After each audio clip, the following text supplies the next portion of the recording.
वाहिगुरु जी का खालसा वाहिगुरु जी की फतेह। गुरु प्यारी गुरु सवारी साध संगत आप जुड़ चुके हो इस ऑनलाइन गुरमत क्लास विच, जिस विच आपां सतगुरां दी दया सदका धन श्री गुरु ग्रंथ साहिब जी बारे जानकारी साझी कर रहे हैं। पिछले दिनों के अंदर आपां गुरु साहिबाना दा जीवन बाणी, भगत साहिबाना दा जीवन अते बाणी, भट्ट साहिबाना दा जीवन अते बाणी ते कल आपां जिहड़े गुरसिख हन उन्हां दा जीवन अते बाणी की विचार चर्चा की है। अज आपां साध संगत जी एक विशेष जो गुरु ग्रंथ साहिब जी के अंदर सिरलेख आए ने ते जो उस दिन एक सवाल भी आया सी संगत वालों कि अष्टपदियाँ की हुंदियां हन, ते वो आपां जिन्ने भी सिरलेख जां किन्ने जिन्नियां भी काव्य रचनावां दे रूप आए आ धन श्री गुरु ग्रंथ साहिब जी के अंदर उन्हां दे बारे गल करांगे। जिवें अष्टपदियाँ, शंत, सलोक, वारां, पैरे, पट्टी, अलाणियां, घोड़ियां, लावां, 12 महावार, 7 बावन अखरी, सुलहे, दखणी ओंकार, सिद्ध गोष्ठ, कुचज्जी, सुचज्जी, गुणवंती, करहले, अंजुलियां, बिरहड़े, दिन रैन, श्लोक सहस्कृति, गाथा, फुनहे, चौबोले, सवैये, सोरठा, दखना, ये ਵੱਖ-ਵੱਖ तरह के काव्य रूप धन सतगुरु गुरु ग्रंथ साहिब जी के अंदर वरते गए आ। जे गल करिए कि ये काव्य रचना सतगुरां ने क्यों इस तरह वरती है, तो साध संगत धन श्री गुरु नानक साहिब जी ने गल कही है कि नानक सायर एव कहत है सच्चे परवतदिगारा। सायर का अर्थ होंदा कवि, कि मैं नानक सायर कवि उही गल कहना जो सच्चा परवतदिगार मेरे कोलों कहाउंदा।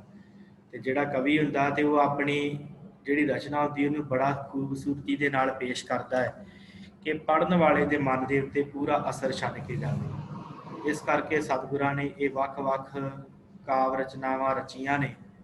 ये ਵੱਖ-ਵੱਖ तरीके सतगुरां ने गुरबाणी के अंदर ਵੱਖ-ਵੱਖ तरीकों के नाल समझाउणा कीता है।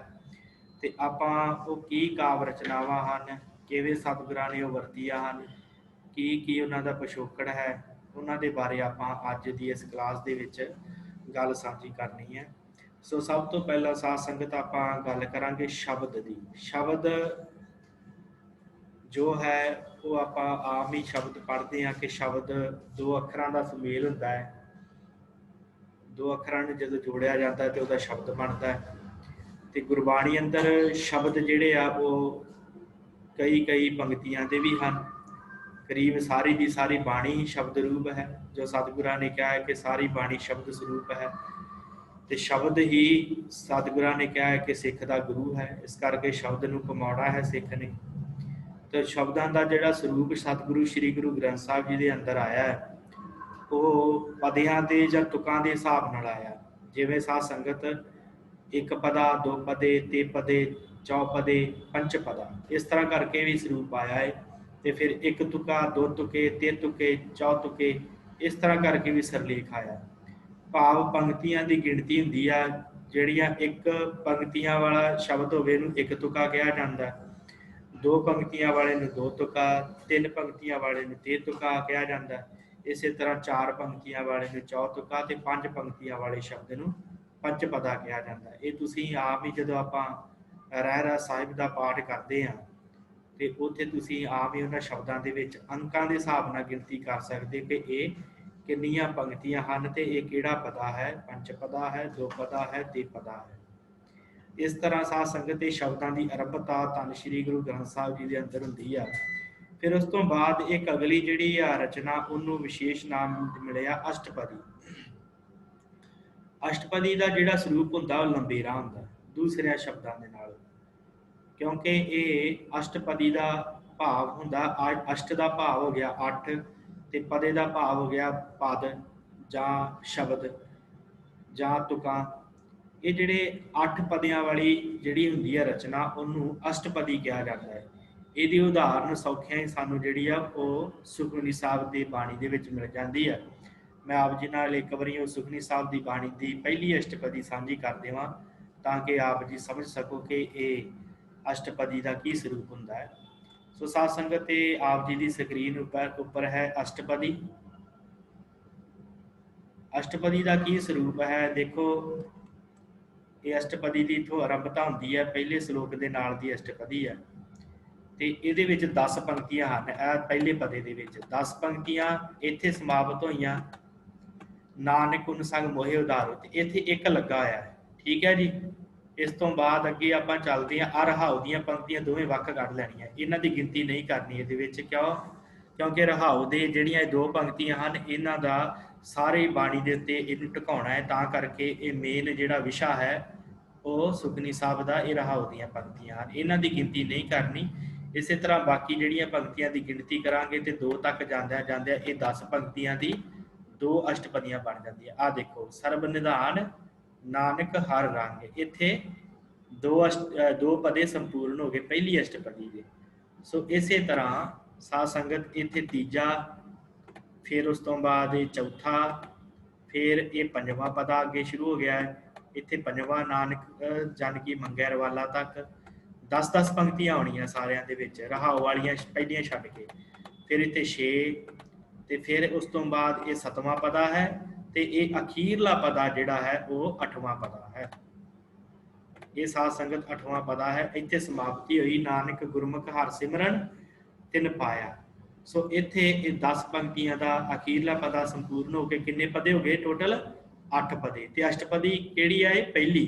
ਆਪ ਜੀ ਅੰਕ ਦੇਖ ਸਕਦੇ ਹੋ, 8 ਪਦਿਆਂ ਦੀ ਪਹਿਲੀ ਅਸ਼ਟਪਦੀ ਅਖੀਰ ਦੇ ਉੱਤੇ ਲਿਖਿਆ। ਪਹਿਲੇ ਆਖਿਆ ਗੁਰਮੁਖੀ ਦੇ ਵਿੱਚ, ਫਿਰ ਇਹ ਗੱਲ ਪਾਇਆ।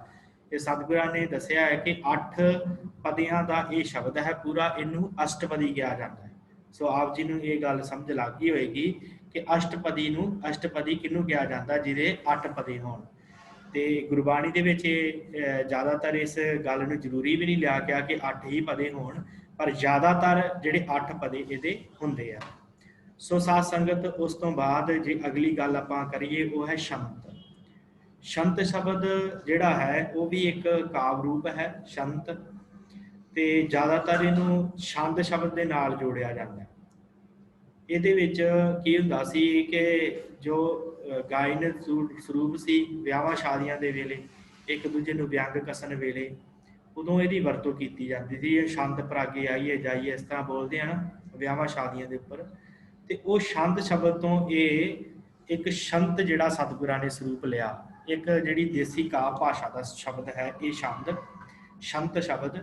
ਇਹ ਛੰਤ ਜਿਹੜਾ ਹੈ ਇਹਦੇ ਵਿੱਚ ਸਤਿਗੁਰਾਂ ਨੇ, ਕਿਉਂਕਿ ਇਹ ਜਿਹੜੇ ਛੰਤ ਹਨ ਇਹਨਾਂ ਦਾ ਸਰੂਪ ਵੀ ਕਾਫੀ ਲੰਬਾ ਹੈ।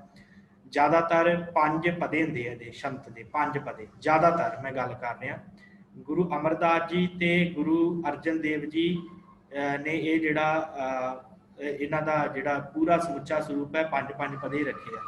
ਪਰ ਗੁਰੂ ਨਾਨਕ ਸਾਹਿਬ ਜੀ ਨੇ ਤੇ ਗੁਰੂ ਰਾਮਦਾਸ ਜੀ ਨੇ ਇਹਨਾਂ ਦੇ ਪਦੇ ਵਧਾ ਕੇ 6 ਵੀ ਕੀਤੇ ਆ ਤੇ ਘਟਾ ਕੇ 4 ਵੀ ਕੀਤੇ ਆ। ਜਿਵੇਂ ਆਪਾਂ ਹਰ ਅੰਮ੍ਰਿਤ ਭਿੰਨੇ ਲੋਏ ਨਾ ਮਨ ਪ੍ਰੇਮ ਰਤਨਾ ਰਾਮ ਰਾਜੇ, ਮਨ ਰਾਮ ਕਸਵੱਟੀ ਲਾਇਆ, ਇਹ ਵੀ ਇੱਕ ਛੰਤ ਸਰੂਪ ਹੈ। ਇਹਦੇ ਸਤਿਗੁਰਾਂ ਨੇ 4-4 ਪਦੇ ਰੱਖੇ ਆ। ਸੋ ਇਸੇ ਤਰ੍ਹਾਂ ਇਹ ਜਿਹੜਾ ਛੰਤ ਹੈ ਇਹਦੇ ਵਿੱਚ ਜਿਹੜੀ ਅਸਲ ਮੇਨ ਮੁੱਦਾ ਕੀ ਹੈ ਜੋ ਸਤਿਗੁਰਾਂ ਨੇ ਇਹਨਾਂ ਛੰਤਾਂ ਦੇ ਵਿੱਚ ਦਰਸਾਇਆ, ਸਤਿਗੁਰਾਂ ਨੇ ਇਹਨਾਂ ਦੇ ਵਿੱਚ ਵੱਖ-ਵੱਖ ਤਰ੍ਹਾਂ ਦੇ ਜਿਹੜੇ ਆ ਉਹ ਤਰੀਕਿਆਂ ਦੇ ਨਾਲ ਸਮਝਾਉਣਾ ਕੀਤਾ ਹੈ। ਕੁਝ ਛੰਤਾਂ ਦੇ ਅੰਦਰ ਮਹਾਰਾਜ ਨੇ ਜਿਹੜਾ ਵਿਛੋੜੇ ਦੀ ਗੱਲ ਕੀਤੀ ਆ, ਅਖੀਰਲੇ ਪਦੇ ਦੇ ਮਿਲਾਪ ਦੀ ਗੱਲ ਕੀਤੀ ਆ। ਕੁਝ ਛੰਤਾਂ ਦੇ ਵਿੱਚ ਸਤਿਗੁਰਾਂ ਨੇ ਪਤੀ ਪਤਨੀ ਦਾ ਪ੍ਰਸੰਗ ਲੈ ਕੇ ਕਿ ਪਤੀ ਜਿਹੜਾ ਹੈ ਉਹ ਦੂਰ ਵਸਦਾ ਹੈ, ਪਤਨੀ ਜਿਹੜੀ ਆ ਉਹ ਵਿਲਕਦੀ ਹੈ। ਫਿਰ ਅਖੀਰਲੇ 'ਚ ਉਹਨਾਂ ਦੇ ਮਿਲਾਪ ਦਾ ਜ਼ਿਕਰ। ਉਸੇ ਤਰ੍ਹਾਂ ਹੀ ਕਿ ਪਰਮੇਸ਼ਰ ਨਾਲੋਂ ਅਸੀਂ ਵਿਛੜੇ ਹਾਂ ਤੇ ਪਤੀ ਪਰਮੇਸ਼ਰ ਨੂੰ ਜਿਹੜਾ ਉਹ ਮਿਲਣਾ ਹੈ।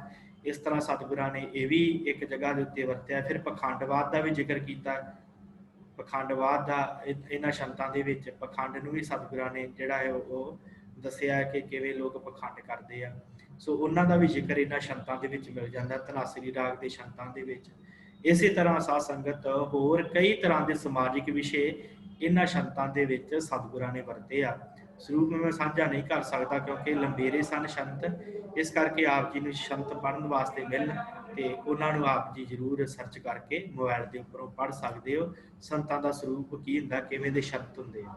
ਸੋ ਇਹ ਇੱਕ ਦੇਸੀ ਭਾਸ਼ਾ ਦਾ ਸ਼ਬਦ ਹੈ ਛੰਦ, ਜਿੱਥੋਂ ਸਤਿਗੁਰਾਂ ਨੇ ਇਹਨੂੰ ਲੈ ਕੇ ਛੰਤ ਰੂਪ ਵਰਤ ਕੇ क्योंकि उस समय प्रचलित सन बोलियां दे विच, आम लोगों की बोली च प्रचलित सन। इस करके सतगुरां ने ये शब्द वरत के ते सिखां नूं, प्यारियां नूं, जो मनुखता नूं, सारी मनुखता नूं समझाउण वास्ते ये शब्द वरत के ते अपनी इस बाणी के अंदर सतगुरां ने समझाया। सो ये है शब्द। फिर उस तो बाद अगली काव्य रचना का स्वरूप जिहड़ा है वो श्लोक है। श्लोक साध संगत बड़े पुराने हैं, बड़ी पुरानी काव्य रचना है श्लोक। जो ऋग्वेद सब तो पुराना ग्रंथ मन्निया जाता है, ਉਹਦੇ ਤੋਂ भी पुराने मन्ने जाते हैं श्लोक। ऋग्वेद ਦੇ ਵਿੱਚ भी कई श्लोक रूप ਦੇ ਵਿੱਚ लिखे गए हैं। ਤੇ श्लोक ਦੇ ਵਿੱਚ ਅਸਲ 'ਚ ਆਪਣੇ ਇਸ਼ਟ ਦੀ ਜਾਂ ਆਪਣੇ ਜੋ ਹੁੰਦਾ ਹੈ ਪ੍ਰਭੂ ਪਰਮੇਸ਼ਵਰ ਜਿਹਨੂੰ ਆਪਾਂ ਮੰਨਤਾ ਕਰਦੇ ਹਾਂ ਉਹਦੀ ਉਸਤਤ ਕੀਤੀ ਗਈ ਹੁੰਦੀ ਹੈ। ਪਹਿਲੋਂ ਇਹ ਨਿਰਬੋਲ ਪਰਮੇਸ਼ਰ ਦੀ ਉਸਤਤ 'ਚ ਗਾਏ ਜਾਂਦੇ ਰਹੇ, ਫਿਰ ਉਸ ਤੋਂ ਬਾਅਦ ਦੇਵਤਿਆਂ ਦੇ ਰੂਪ ਦੇ ਵਿੱਚ ਸਾਨੂੰ ਇਹ ਜਿਹੜੇ ਸ਼ਲੋਕ ਆ ਇਹ ਵੇਦਾਂ ਦੇ ਵਿੱਚ ਮਿਲ ਜਾਂਦੇ ਆ। ਸਾਰਿਆਂ ਵੇਦਾਂ ਦੇ ਵਿੱਚ ਸ਼ਲੋਕ ਰੂਪਾਂ ਦੇ ਵਿੱਚ ਰਚਨਾ ਕੀਤੀ ਆ ਰਿਸ਼ੀਆਂ ਮੁਨੀਆਂ ਨੇ, ਤੇ ਇਹ ਇੰਦਰ ਦੇਵਤੇ ਦੇ ਪ੍ਰਥਾਏ, ਅਗਨੀ ਦੇਵਤੇ ਦੇ ਪ੍ਰਥਾਏ ਸ਼ਲੋਕ ਮਿਲ ਜਾਂਦੇ ਆ। ਤੇ ਇਸੇ ਤਰ੍ਹਾਂ ਸਤਿਗੁਰਾਂ ਨੇ ਇਹ ਸ਼ਲੋਕ ਲੈ ਕੇ ਤੇ ਉਸਤਤ ਕੀਤੀ ਆ ਪਰਮੇਸ਼ਰ ਦੀ, ਤੇ ਨਾਲੇ ਸਿੱਖਾਂ ਨੂੰ ਸਮਝਾਇਆ। ਸਿੱਖਾਂ ਦਾ ਕੋਈ ਛੋਟਾ ਮੋਟਾ ਸਵਾਲ ਹੁੰਦਾ ਸੀ, ਮਹਾਰਾਜ ਉਸ ਸਵਾਲ ਨੂੰ ਇਸ ਸ਼ਲੋਕ ਦੇ ਜ਼ਰੀਏ ਸਮਝਾ ਦਿੰਦੇ ਸਨ। ਕਿਉਂਕਿ ਸ਼ਲੋਕ ਇੱਕ ਛੋਟੀ ਰਚਨਾ ਹੁੰਦੀ ਹੈ, ਛੋਟੀ 2 ਜਾਂ 3 ਤੁਕਾਂ ਦੀ ਜਾਂ 4 ਤੁਕਾਂ ਦੀ, ਇਸ ਤੋਂ ਵੱਧ ਨਹੀਂ ਹੁੰਦੀ ਸ਼ਲੋਕ ਜਿਹੜੀ ਰਚਨਾ ਹੈ। ਜਿਵੇਂ ਆਪਾਂ ਸੁਖਨੀ ਸਾਹਿਬ ਦੇ ਸ਼ਲੋਕ ਪੜ੍ਹਦੇ ਹਾਂ ਨਾ, ਉਹਨਾਂ ਦੇ 2 ਹੀ ਤੁਕਾਂ ਹੁੰਦੀਆਂ ਹਨ। ਤੇ ਇਸੇ ਤਰ੍ਹਾਂ ਹੀ ਇਹ ਜਿਵੇਂ ਅਗਮ ਅਗਾਧ ਪਾਰ ਬ੍ਰਹਮ ਸੋਏ, ਜੋ ਜੋ ਕਹੇ ਸੁਮੁਕਤਾ ਹੋਏ, ਸੁਨ ਮੀਤਾ ਨਾਨਕ ਬਿਨਵੰਤਾ ਸਾਧ ਜਨਾ ਕੀ ਅਚਰਜ ਕਥਾ। 4 ਪੰਕਤੀਆਂ ਦਾ ਸ਼ਲੋਕ। ਇਸੇ ਤਰ੍ਹਾਂ 2-2 ਜਾਂ 4-4 ਪੰਕਤੀਆਂ ਦੇ ਇਹ ਜਿਹੜੇ ਆ ਸ਼ਲੋਕ ਹੁੰਦੇ ਆ, ਜਿਨ੍ਹਾਂ ਦੇ ਵਿੱਚ ਸਮਝਾਇਆ ਗਿਆ ਹੈ। ਸਤਿਗੁਰਾਂ ਨੇ ਸਿੱਖਾਂ ਨੂੰ, ਪਿਆਰਿਆਂ ਨੂੰ ਜਿਹੜੇ ਆ ਕੇ ਸਵਾਲ ਪੁੱਛਦੇ ਸਨ, ਉਹਨਾਂ ਨੂੰ ਸਮਝਾਇਆ, ਉਹਨਾਂ ਦੇ ਉੱਤਰ ਦਿੱਤੇ ਆ। ਸੋ ਇਸੇ ਤਰ੍ਹਾਂ ਹੀ ਕੁਝ ਸ਼ਲੋਕਾਂ ਦੇ ਵਿੱਚ ਪਰਮੇਸ਼ਰ ਦੀ ਉਸਤਤ ਹੈ, ਕੁਝ ਦੇ ਵਿੱਚ ਗੁਰੂ ਦੀ ਉਸਤਤ ਹੈ। ਜਿਵੇਂ ਬਲਿਹਾਰੀ ਗੁਰੇ ਆਪਣੇ ਦਿਉਹਾੜੀ ਸਦਵਾਰ, ਜਿਨ ਮਾਨਸ ਤੇ ਦੇਵਤੇ ਕੀਏ ਕਰਤ ਨਾ ਲਾਗੀ ਵਾਰ, ਇਹ ਸ਼ਲੋਕ ਦੇ ਵਿੱਚ ਗੁਰੂ ਉਸਤਤ ਹੈ। ਫਿਰ ਉਸ ਤੋਂ ਬਾਅਦ ਬਾਬਾ ਸ਼ੇਖ ਫਰੀਦ ਜੀ ਦੇ, ਕਬੀਰ ਜੀ ਦੇ ਸ਼ਲੋਕ ਸਾਨੂੰ ਮਿਲਦੇ ਆ, ਜਿਨ੍ਹਾਂ ਦੇ ਵਿੱਚ ਪਰਮੇਸ਼ਰ ਦੀ ਉਸਤਤ ਦੇ ਨਾਲ ਨਾਲ ਮਨੁੱਖ ਨੂੰ ਸਮਝਾਇਆ ਵੀ ਹੈ ਕਿ ਤੂੰ ਕਿਹੜੇ ਪਾਸੇ ਗਿਆ। ਇਸ ਤਰ੍ਹਾਂ ਹੀ ਛੋਟੀ ਰਚਨਾ ਹੁੰਦੀ ਹੈ ਸ਼ਲੋਕ, ਜਿਨ੍ਹਾਂ ਦੇ ਵਿੱਚ ਜਿਹੜਾ ਅਰਥ ਵੱਡਾ ਹੁੰਦਾ ਹੈ, ਰਚਨਾ ਛੋਟੀ ਹੁੰਦੀ ਹੈ। 2 ਪੰਕਤੀਆਂ ਦੇ ਵਿੱਚ ਹੀ ਮਨੁੱਖ ਨੂੰ ਸਮਝਾਉਣਾ ਹੁੰਦਾ ਕਿ ਕੀ ਕਰਨਾ ਤੇ ਕੀ ਨਹੀਂ ਕਰਨਾ। ਇਸ ਤਰ੍ਹਾਂ ਇਹ ਸ਼ਲੋਕ ਜਿਹੜੇ ਸੀ ਉਹ ਸਤਿਗੁਰਾਂ ਨੇ, ਧੰਨ ਗੁਰੂ ਨਾਨਕ ਸਾਹਿਬ ਨੇ ਦਰਜ ਕੀਤੇ ਆ ਸ੍ਰੀ ਗੁਰੂ ਗ੍ਰੰਥ ਸਾਹਿਬ ਜੀ ਦੇ ਅੰਦਰ। ਅਗਲੀ ਰਚਨਾ ਹੈ ਸਾਧ ਸੰਗਤ ਵਾਰਾਂ। ਵਾਰਾਂ ਜਿਹੜੀਆਂ ਕੀ ਹਨ, ਇਹਨਾਂ ਦੇ ਬਾਰੇ ਆਪਾਂ ਥੋੜ੍ਹੀ ਜਿਹੀ ਵਿਚਾਰ ਕਰ ਲਈਏ। ਵਾਰਾਂ ਜਿਹੜੀਆਂ ਹਨ ਸਾਧ ਸੰਗਤ, ਇਹ ਪੁਰਾਣੇ ਸਮਿਆਂ ਦੇ ਵਿੱਚ ਇੱਕ ਲੋਕ ਗਾਇਨ ਸ਼ੈਲੀ ਸੀ। ਤੇ ਕਿਹਾ ਜਾਂਦਾ ਹੈ ਕਿ ਜਿਹੜੀ ਵਾਰ ਹੁੰਦੀ ਹੈ, ਉਹ ਵਾਰ ਦਾ ਜਿਹੜਾ ਸਰੂਪ ਹੁੰਦਾ ਹੈ, ਜਿਹੜੀ ਗਾਥਾ ਹੁੰਦੀ ਹੈ, ਉਹ ਵਾਰ ਦੀ ਰੂਹ ਹੁੰਦੀ ਹੈ। ਤੇ ਜਿਹੜੀਆਂ ਪੌੜੀਆਂ ਹੁੰਦੀਆਂ ਹਨ, ਉਹ ਸਰੀਰ ਹੁੰਦੀ ਹੈ ਗਾਥਾ ਦਾ। ਗਾਥਾ ਦਾ ਭਾਵ ਕਹਾਣੀ ਦਾ। ਜਿਵੇਂ ਕਿਸੇ ਯੋਧੇ ਦੀ ਕਿਸੇ ਵੀਰਤਾ ਭਰੀ ਗਾਥਾ ਸੁਣਾਉਣੀ ਕਿਸੇ ਨੂੰ, ਉਹਨੂੰ ਫਿਰ ਪੌੜੀ ਦਾ ਰੂਪ ਦਿੱਤਾ ਜਾਂਦਾ ਸੀ। ਪੌੜੀ ਸ਼ਬਦ ਵਰਤਿਆ ਜਾਂਦਾ ਸੀ। ਜਿਵੇਂ ਆਪਾਂ ਆਸਾ ਦੀ ਵਾਰ ਦੇ ਵਿੱਚ ਦੇਖਦੇ ਹਾਂ, ਪੌੜੀਆਂ ਸਤਿਗੁਰਾਂ ਨੇ ਰਚਨ ਕੀਤੀਆਂ, ਜੋ ਆਪਾਂ ਹਰ ਰੋਜ਼ ਅੰਮ੍ਰਿਤ ਵੇਲੇ ਗਾਉਂਦੇ ਹਾਂ, ਪੜ੍ਹਦੇ ਹਾਂ, ਸੁਣਦੇ ਹਾਂ। ਸੋ ਸਤਿਗੁਰਾਂ ਨੇ ਇਹ ਜਿਹੜੀਆਂ ਵਾਰਾਂ, ਕਿਸੇ ਪੁਰਾਣੇ ਸਮਿਆਂ 'ਚ ਕਿਸੇ ਵੀਰ ਸੂਰਮਾ ਬਹਾਦਰ ਹੁੰਦਾ ਸੀ, ਉਹ ਕੋਈ ਜੰਗ ਲੜਦਾ ਸੀ, ਉਹਨੂੰ ਫਿਰ ਕਵੀ ਢਾਡੀ ਕਵੀਸ਼ਰ ਜਿਹੜੇ ਹੁੰਦੇ ਸਨ, ਉਹਨੂੰ ਇੱਕ ਕਾਵ ਰਚਨਾ ਦਾ ਰੂਪ ਦੇ ਦਿੰਦੇ ਸੀ, ਇੱਕ ਵਾਰ ਬਣਾ ਦਿੰਦੇ ਸੀ, ਜਿੰਨੀ ਪੌੜੀਆਂ ਦੇ ਵਿੱਚ ਰਚਨਾ ਕੀਤੀ ਜਾਂਦੀ ਸੀ, ਤੇ ਫਿਰ ਉਹਨੂੰ ਗਾ ਕੇ ਸੁਣਾਇਆ ਕਰਦੇ ਸਨ ਵੱਖ-ਵੱਖ ਜਗ੍ਹਾ ਦੇ ਉੱਤੇ। ਇਸੇ ਤਰ੍ਹਾਂ ਸਾਧ ਸੰਗਤ ਸਤਿਗੁਰਾਂ ਨੇ ਧੰਨ ਗੁਰੂ ਨਾਨਕ ਸਾਹਿਬ ਜੀ ਤੋਂ ਲੈ ਕੇ ਗੁਰੂ ਅਰਜਨ ਦੇਵ ਜੀ ਤੱਕ ਸਾਰਿਆਂ ਸਤਿਗੁਰਾਂ ਨੇ, ਗੁਰੂ ਅੰਗਦ ਦੇਵ ਜੀ ਨੇ ਨਹੀਂ, ਇਹ 4 ਸਤਿਗੁਰਾਂ ਨੇ ਵਾਰਾਂ ਦੀ ਰਚਨਾ ਕੀਤੀ ਹੈ। ਕੁੱਲ 22 ਵਾਰਾਂ ਸ਼੍ਰੀ ਗੁਰੂ ਗ੍ਰੰਥ ਸਾਹਿਬ ਜੀ ਦੇ ਵਿੱਚ ਦਰਜ ਹਨ, ਜਿਨ੍ਹਾਂ ਦੇ ਵਿੱਚੋਂ 21 ਵਾਰਾਂ ਗੁਰੂ ਸਾਹਿਬਾਨਾਂ ਦੀਆਂ ਹਨ, ਤੇ ਇੱਕ ਵਾਰ ਜਿਹਦੀ ਆਪਾਂ ਕੱਲ ਗੱਲ ਕੀਤੀ ਹੈ ਭਾਈ ਸੱਤਾ ਤੇ ਬਲਵੰਡ ਜੀ ਦੀ ਵਾਰ, ਉਹ ਉਹਨਾਂ ਦੀ ਵਾਰ ਹੈ। 21 ਵਾਰਾਂ ਧੰਨ ਸ਼੍ਰੀ ਗੁਰੂ ਗ੍ਰੰਥ ਸਾਹਿਬ ਜੀ ਦੇ ਅੰਦਰ ਗੁਰੂ ਸਾਹਿਬਾਨਾਂ ਦੀਆਂ ਹਨ। ਸੋ ਇਹ ਵਾਰਾਂ ਦਾ ਜਿਹੜਾ ਸਰੂਪ ਹੈ ਪੌੜੀ ਸਰੂਪ ਹੁੰਦਾ, ਪਰ ਸਤਿਗੁਰਾਂ ਨੇ ਨਾਲ ਨਾਲ ਇਹਦੇ ਸ਼ਲੋਕ ਦਰਜ ਕੀਤੇ ਆ ਇਹਨਾਂ ਵਾਰਾਂ ਦੇ, ਧੰਨ ਸ਼੍ਰੀ ਗੁਰੂ ਅਰਜਨ ਦੇਵ ਜੀ ਨੇ। 2 ਵਾਰਾਂ ਦੇ ਨਾਲ ਸ਼ਲੋਕ ਨਹੀਂ ਦਰਜ। ਇੱਕ ਬਸੰਤ ਕੀ ਵਾਰ ਮਹੱਲਾ 5ਵਾਂ, 5ਵੇਂ ਪਾਤਸ਼ਾਹ ਦੀ ਬਸੰਤ ਕੀ ਵਾਰ ਹੈ, ਜਿਹੜੀ ਆਪਾਂ ਬਸੰਤ ਤੇ ਪੜ੍ਹਦੇ ਹਾਂ। ਜਦੋਂ ਬਸੰਤ ਰੁੱਤ ਹੁੰਦੀ ਆ, ਉਦੋਂ ਰਾਗੀ ਸਿੰਘ ਗਾ ਕੇ ਪੜ੍ਹ ਕੇ ਸੁਣਾਉਂਦੇ ਆ। फिर दूसरी वार जिहड़ी है भाई सत्ता ते बलवंड जी की, ये भी कलियां पौड़ियां हैं। बाकी सारियां वारां दे नाल धन श्री गुरु अर्जन देव महाराज जी ने सलोक जिहड़े आ वो दर्ज कीते हैं। ਤੇ ਇਹਨਾਂ 22 ਵਾਰਾਂ ਦੇ ਵਿੱਚੋਂ 9 ਵਾਰਾਂ ਦੇ ਉੱਤੇ ਮਹਾਰਾਜ ਨੇ ਧੁਨੀਆਂ ਅੰਕਿਤ ਕੀਤੀਆਂ, ਜਿਹੜੇ ਪੁਰਾਣੀਆਂ ਧੁਨੀਆਂ ਸਨ, ਯੋਧਿਆਂ ਮਹਾਵੀਰਾਂ ਦੀਆਂ ਧੁਨੀਆਂ, ਜਿਨ੍ਹਾਂ ਦੇ ਉੱਤੇ ਇਹਨਾਂ ਵਾਰਾਂ ਦੀਆਂ ਪੌੜੀਆਂ ਨੂੰ ਗਾਉਣ ਦਾ ਤਕੀਦਾ ਸਤਿਗੁਰਾਂ ਨੇ ਕੀਤਾ ਹੈ। ਕੁਝ ਇਤਿਹਾਸਕਾਰ ਮੰਨਦੇ ਆ ਕਿ ਇਹ ਧੁਨੀਆਂ ਧੰਨ ਸ਼੍ਰੀ ਗੁਰੂ ਅਰਜਨ ਦੇਵ ਜੀ ਨੇ ਅੰਕਿਤ ਕੀਤੀਆਂ, ਤੇ ਗੁਰਬਿਲਾਸ ਪਾਤਸ਼ਾਹੀ ਛੇਵੀਂ ਦੇ ਅਨੁਸਾਰ ਜੇ ਵੇਖੀਏ ਤੇ ਇਹ ਮੰਨਿਆ ਜਾਂਦਾ ਕਿ ਛੇਵੇਂ ਪਾਤਸ਼ਾਹ ਜੀ ਨੇ ਧੁਨੀਆਂ ਜਦੋਂ ਢਾਡੀ ਵਾਰਾਂ ਗਾਉਣੀਆਂ ਸ਼ੁਰੂ ਕੀਤੀਆਂ, ਉੱਥੇ ਨੱਥਾ ਅਬਦੁੱਲਾ ਢਾਡੀਆਂ ਕੋਲੋਂ ਸੁਣਨੀਆਂ ਸ਼ੁਰੂ ਕੀਤੀਆਂ, ਉਦੋਂ ਮਹਾਰਾਜ ਨੇ ਇਹ ਜਿਹੜੀਆਂ ਧੁਨੀਆਂ ਸ਼੍ਰੀ ਗੁਰੂ ਗ੍ਰੰਥ ਸਾਹਿਬ ਦੇ ਵਿੱਚ ਚੜਾਈਆਂ। ਸੋ ਰਾਓ ਵਿਚਾਰ, ਇਹ ਵਾਰਾਂ ਜਿਹੜੀਆਂ ਹੁੰਦੀਆਂ ਇਹ ਕਿਸੇ ਵੀਰ ਦੀ ਗਾਥਾ ਹੁੰਦੀ ਹੈ। ਇਸੇ ਤਰ੍ਹਾਂ ਮਨੁੱਖ ਦਾ ਮਨ ਜਿਹੜਾ ਹੈ ਉਹਦੇ ਵਿੱਚ ਵਿਕਾਰ ਰੂਪੀ ਦੁਸ਼ਮਣ ਹਨ, ਉਹਨਾਂ ਦੇ ਨਾਲ ਉਹਨੇ ਲੜਨਾ ਹੈ, ਨਾਮ ਰੂਪੀ ਸ਼ਬਦ ਲੈ ਕੇ ਉਹਦੇ ਨਾਲ ਜੰਗ ਕਰਕੇ ਤੇ ਜਿੱਤ ਪ੍ਰਾਪਤ ਕਰਨੀ ਹੈ। ਤੇ ਇਸ ਤਰ੍ਹਾਂ ਇਹ ਜਿਹੜੀਆਂ ਵਾਰਾਂ ਅਧਿਆਤਮਿਕ ਤੌਰ ਦੇ ਉੱਤੇ ਮਨੁੱਖ ਨੂੰ ਬਲਵਾਨ ਬਣਾਉਣ ਦੇ ਸਹਾਈ ਹੁੰਦੀਆਂ। ਪੌੜੀ ਦੀ ਰਚਨਾ ਜਿਹੜੀ ਹੈ ਇਹਦੇ ਨਾਲ ਹੁੰਦੀ ਹੈ, ਪੌੜੀਆਂ ਦੇ ਵਿੱਚ ਇਹ ਗਾਈ ਜਾਂਦੀ ਆ ਵਾਰ। ਸੋ ਮੈਂ ਫਿਰ ਦੁਹਰਾ ਦੇਵਾਂ, 22 ਵਾਰਾਂ ਸ਼੍ਰੀ ਗੁਰੂ ਗ੍ਰੰਥ ਸਾਹਿਬ ਜੀ ਦੇ ਵਿੱਚ ਹਨ, 9 ਧੁਨੀਆਂ ਇਹਨਾਂ 22 ਵਾਰਾਂ ਦੇ ਵਿੱਚੋਂ 9 ਵਾਰਾਂ ਦੇ 3 ਧੁਨੀਆਂ ਦਰਜ ਹਨ, ਆਪਾਂ ਅੱਗੇ ਜਾ ਕੇ ਗੱਲ ਕਰਾਂਗੇ। ਤੇ ਫਿਰ ਉਸ ਤੋਂ ਬਾਅਦ ਜਿਹੜੇ ਆ 2 ਵਾਰਾਂ ਦੇ ਨਾਲ ਸਲੋਕ ਨਹੀਂ ਦਰਜ, ਬਾਕੀ 20 ਵਾਰਾਂ ਦੇ ਨਾਲ ਸਲੋਕ ਦਰਜ ਹਨ। 21 ਵਾਰਾਂ ਗੁਰੂ ਸਾਹਿਬਾਨਾਂ ਦੀਆਂ ਹਨ, ਤੇ ਉਹਦੇ ਨਾਲ ਹੀ ਇੱਕ ਵਾਰ ਜਿਹੜੀ ਹੈ ਗੁਰਸਿੱਖਾਂ ਦੀ ਹੈ, ਭਾਈ ਸੱਤਾ ਜੀ ਤੇ ਭਾਈ ਬਲਵੰਡ ਜੀ ਦੀ। ਇਹ ਜਿਹੜਾ ਵਾਰਾਂ ਦਾ ਸਰੂਪ ਧੰਨ ਸ਼੍ਰੀ ਗੁਰੂ ਗ੍ਰੰਥ ਸਾਹਿਬ ਦੇ ਵਿੱਚ ਦਰਜ ਹੈ, ਆਪ ਜੀ ਦਰਸ਼ਨ ਕਰ ਸਕਦੇ ਹੋ। ਉਸ ਤੋਂ ਉਪਰੰਤ ਸਾਧ ਸੰਗਤ ਬਾਣੀ ਹੈ, ਜਿਹਦਾ ਸਿਰਲੇਖ ਮਹਾਰਾਜ ਨੇ ਦਿੱਤਾ ਹੈ ਪਹਿਰੇ ਬਾਣੀ ਸਤਿਗੁਰਾਂ ਨੇ ਦਰਜ ਕੀਤੀ ਹੈ। ਪਹਿਰੇ ਬਾਣੀ ਕੀ ਹੈ, ਇਹਦੇ ਬਾਰੇ ਆਪਾਂ ਵਿਚਾਰ ਕਰੀਏ। ਸਾਧ ਸੰਗਤ 3-3 ਘੰਟਿਆਂ ਦਾ ਇੱਕ ਪਹਿਰ ਮੰਨਿਆ ਜਾਂਦਾ ਹੈ, ਤੇ 24 ਘੰਟੇ ਸਾਡੇ ਕੋਲ ਕੁੱਲ ਹੁੰਦੇ ਆ, ਤੇ ਸਤਿਗੁਰਾਂ ਨੇ ਸਾਡੇ ਜੀਵਨ ਨੂੰ ਇਸੇ ਤਰ੍ਹਾਂ ਪਹਿਰਾਂ ਦੇ ਵਿੱਚ ਵੰਡ ਕੇ, ਸਮੇਂ ਦੇ ਵਿੱਚ ਵੰਡ ਕੇ ਮਨੁੱਖ ਦੇ ਸਾਰੇ ਜੀਵਨ ਦੀ ਜਿਹੜੀ ਵਿਆਖਿਆ ਕੀਤੀ ਹੈ ਕਿ ਮਨੁੱਖ ਧਰਤੀ ਦੇ ਉੱਤੇ ਆਇਆ, ਪਹਿਲਾ ਪਹਿਰ ਸੀ, ਫਿਰ ਜਵਾਨੀ ਚੜੀ ਦੂਜਾ ਪਹਿਰ ਸੀ, ਬੁਢੇਪਾ ਆਇਆ ਤੀਜਾ ਪਹਿਰ, ਫਿਰ ਉਸ ਤੋਂ ਬਾਅਦ ਮੌਤ ਹੋ ਗਈ ਚੌਥਾ ਪਹਿਰ। ਇਸ ਤਰ੍ਹਾਂ ਮਹਾਰਾਜ ਨੇ ਇਹ ਪਹਿਰ ਵਰਤ ਕੇ ਜਿਹੜਾ ਹੈ ਸਾਨੂੰ ਸਮਝਾਇਆ ਗੁਰਬਾਣੀ ਦੇ ਅੰਦਰ ਕਿ ਭਾਈ ਤੇਰੇ ਜੀਵਨ ਦਾ ਜਿਹੜਾ ਮਨੋਰਥ ਬੜਾ ਵੱਡਾ ਹੈ, ਐਵੇਂ ਆਪਣਾ ਜੀਵਨ ਜਿਹੜਾ ਉਹ ਅਜਾਈ ਨਾ ਗਵਾ ਲਈ। ਸੋ ਇਹ ਜਿਹੜੇ ਪਹਿਰੇ ਹੈ ਧੰਨ ਸ਼੍ਰੀ ਗੁਰੂ ਗ੍ਰੰਥ ਸਾਹਿਬ ਜੀ ਦੇ ਅੰਦਰ, ਇਹ ਪਹਿਰੇ ਬਾਣੀ 75 ਅੰਗ ਤੋਂ ਸ਼੍ਰੀ ਰਾਗ ਦੇ ਵਿੱਚ ਹੈ, 75 ਅੰਗ ਤੋਂ ਆਰੰਭ ਹੁੰਦੀ ਹੈ। 3 ਸਤਿਗੁਰਾਂ ਦੇ ਪਹਿਰੇ ਹਨ, ਧੰਨ ਸ਼੍ਰੀ ਗੁਰੂ ਨਾਨਕ ਦੇਵ ਜੀ ਦੇ 9 ਪਹਿਰੇ ਹਨ, ਤੇ 4 ਸ਼ਬਦ ਜਿਹੜੇ ਪਹਿਰਿਆਂ ਦੇ ਹੇਠ ਧੰਨ ਸ਼੍ਰੀ ਗੁਰੂ ਰਾਮਦਾਸ ਜੀ ਦੇ, ਤੇ 5 ਸ਼ਬਦ ਸ਼੍ਰੀ ਗੁਰੂ ਅਰਜਨ ਦੇਵ ਜੀ ਦੇ ਹਨ। 75 ਤੋਂ 77 ਅੰਗ ਤੱਕ ਇਹ ਦਰਜ ਹਨ। ਕੀ ਸਰੂਪ ਹੈ ਉਹ ਆਪਾਂ ਥੋੜਾ ਜਿਹਾ ਮੈਂ ਤੁਹਾਡੇ ਨਾਲ ਸਾਂਝਾ ਕਰ ਦੇਵਾਂ ਤਾਂ ਕਿ ਆਪ ਜੀ ਨੂੰ ਪਤਾ ਲੱਗ ਜਾਵੇ। ਸੋ ਆਪ ਜੀ ਦੀ ਸਕਰੀਨ ਦੇ ਉੱਪਰ ਹੈ ਇਹ ਪਹਿਰੇ ਬਾਣੀ। ਇੱਕ ਓੰਕਾਰ ਸਤਿਗੁਰੂ ਪ੍ਰਸਾਦ, ਸ੍ਰੀ ਰਾਗ ਮਹੱਲਾ ਪਹਿਲਾ, ਪਹਿਰੇ ਘਰ ਪਹਿਲਾ। ਪਹਿਲੇ ਪਹਿਰੇ ਰਹਿਣ ਕੇ ਵਣਜਾਰਿਆ ਮਿੱਤਰਾ, ਹੁਕਮ ਪਿਆ ਗਰਭਾਸ। ਪਰਮੇਸ਼ਰ ਦਾ ਹੁਕਮ ਪਿਆ ਤੇ ਤੂੰ ਗਰਭ ਦੇ ਵਿੱਚ ਆਇਆ। ਉਰਦ ਤਪ ਅੰਤਰ ਕਰੇ ਵਣਜਾਰਿਆ ਮਿੱਤਰਾ, ਖਸਮ ਕੇ ਸੇਤੀ ਅਰਦਾਸ। ਖਸਮ ਪਰਮੇਸ਼ਰ ਦੇ ਅੱਗੇ ਅਰਦਾਸਾਂ ਕਰਦਾ ਤੇ ਪੁੱਠਾ ਲਮਕਿਆ ਆਇਆ ਗਰਭ ਦੇ ਵਿੱਚ, ਮਾਤਾ ਦੇ ਉਦਰ ਦੇ ਵਿੱਚ। ਖਸਮ ਸੇਤੀ ਅਰਦਾਸ ਵਖਾਣੇ, ਉਰਦ ਧਿਆਨ ਲਿਵ ਲੱਗਾ। ਉੱਥੇ ਤੇਰਾ ਧਿਆਨ ਪਰਮੇਸ਼ਰ 'ਚ ਜੁੜਿਆ ਹੋਇਆ ਤੇ ਨਾਲੇ ਤੂੰ ਅਰਦਾਸਾਂ ਕਰਦਾ ਹੈ। ਨਾਮ ਰਜਾਦ ਆਇਆ ਕਲ ਭੀਤਰ, ਬਹੁੜ ਜਾਸੀ ਨਾਗਾ। ਫਿਰ ਮਰਿਆਦਾ ਭੁੱਲ ਗਈ ਜਦੋਂ ਤੂੰ ਜਨਮ ਲਿਆ। ਜੈਸੀ ਕਲਮ ਉਬੜੀ ਹੈ ਮਸਤਕ, ਤੈਸੀ ਜਿਹੜੇ ਪਾਸ ਕਹੋ ਨਾਨਕ ਪ੍ਰਾਣੀ। ਪਹਿਲੇ ਪਹਿਰੇ ਹੁਕਮ ਪਿਆ ਗਰਭਾਸ। ਮਾਰੇ ਕਹਿੰਦੇ ਇਸ ਤਰ੍ਹਾਂ ਮਨੁੱਖ ਪਰਮੇਸ਼ਰ ਦੇ ਹੁਕਮ ਦੇ ਵਿੱਚ ਗਰਭ ਦੇ ਵਿੱਚ ਆਇਆ। ਫਿਰ ਉਸ ਤੋਂ ਬਾਅਦ ਕੀ ਹੋਇਆ ਅੱਗੇ, ਦੂਜੇ ਪਹਿਰੇ, ਦੂਜਾ ਪਹਿਰ ਜਿਹੜਾ ਸ਼ੁਰੂ ਹੋਇਆ, ਸਮੇਂ ਦਾ ਜਿਹੜਾ ਪਹਿਰ ਹੈ ਉਹਦੇ ਨਾਲ ਸਤਿਗੁਰਾਂ ਨੇ ਤੁਲਨਾ ਕੀਤੀ ਹੈ।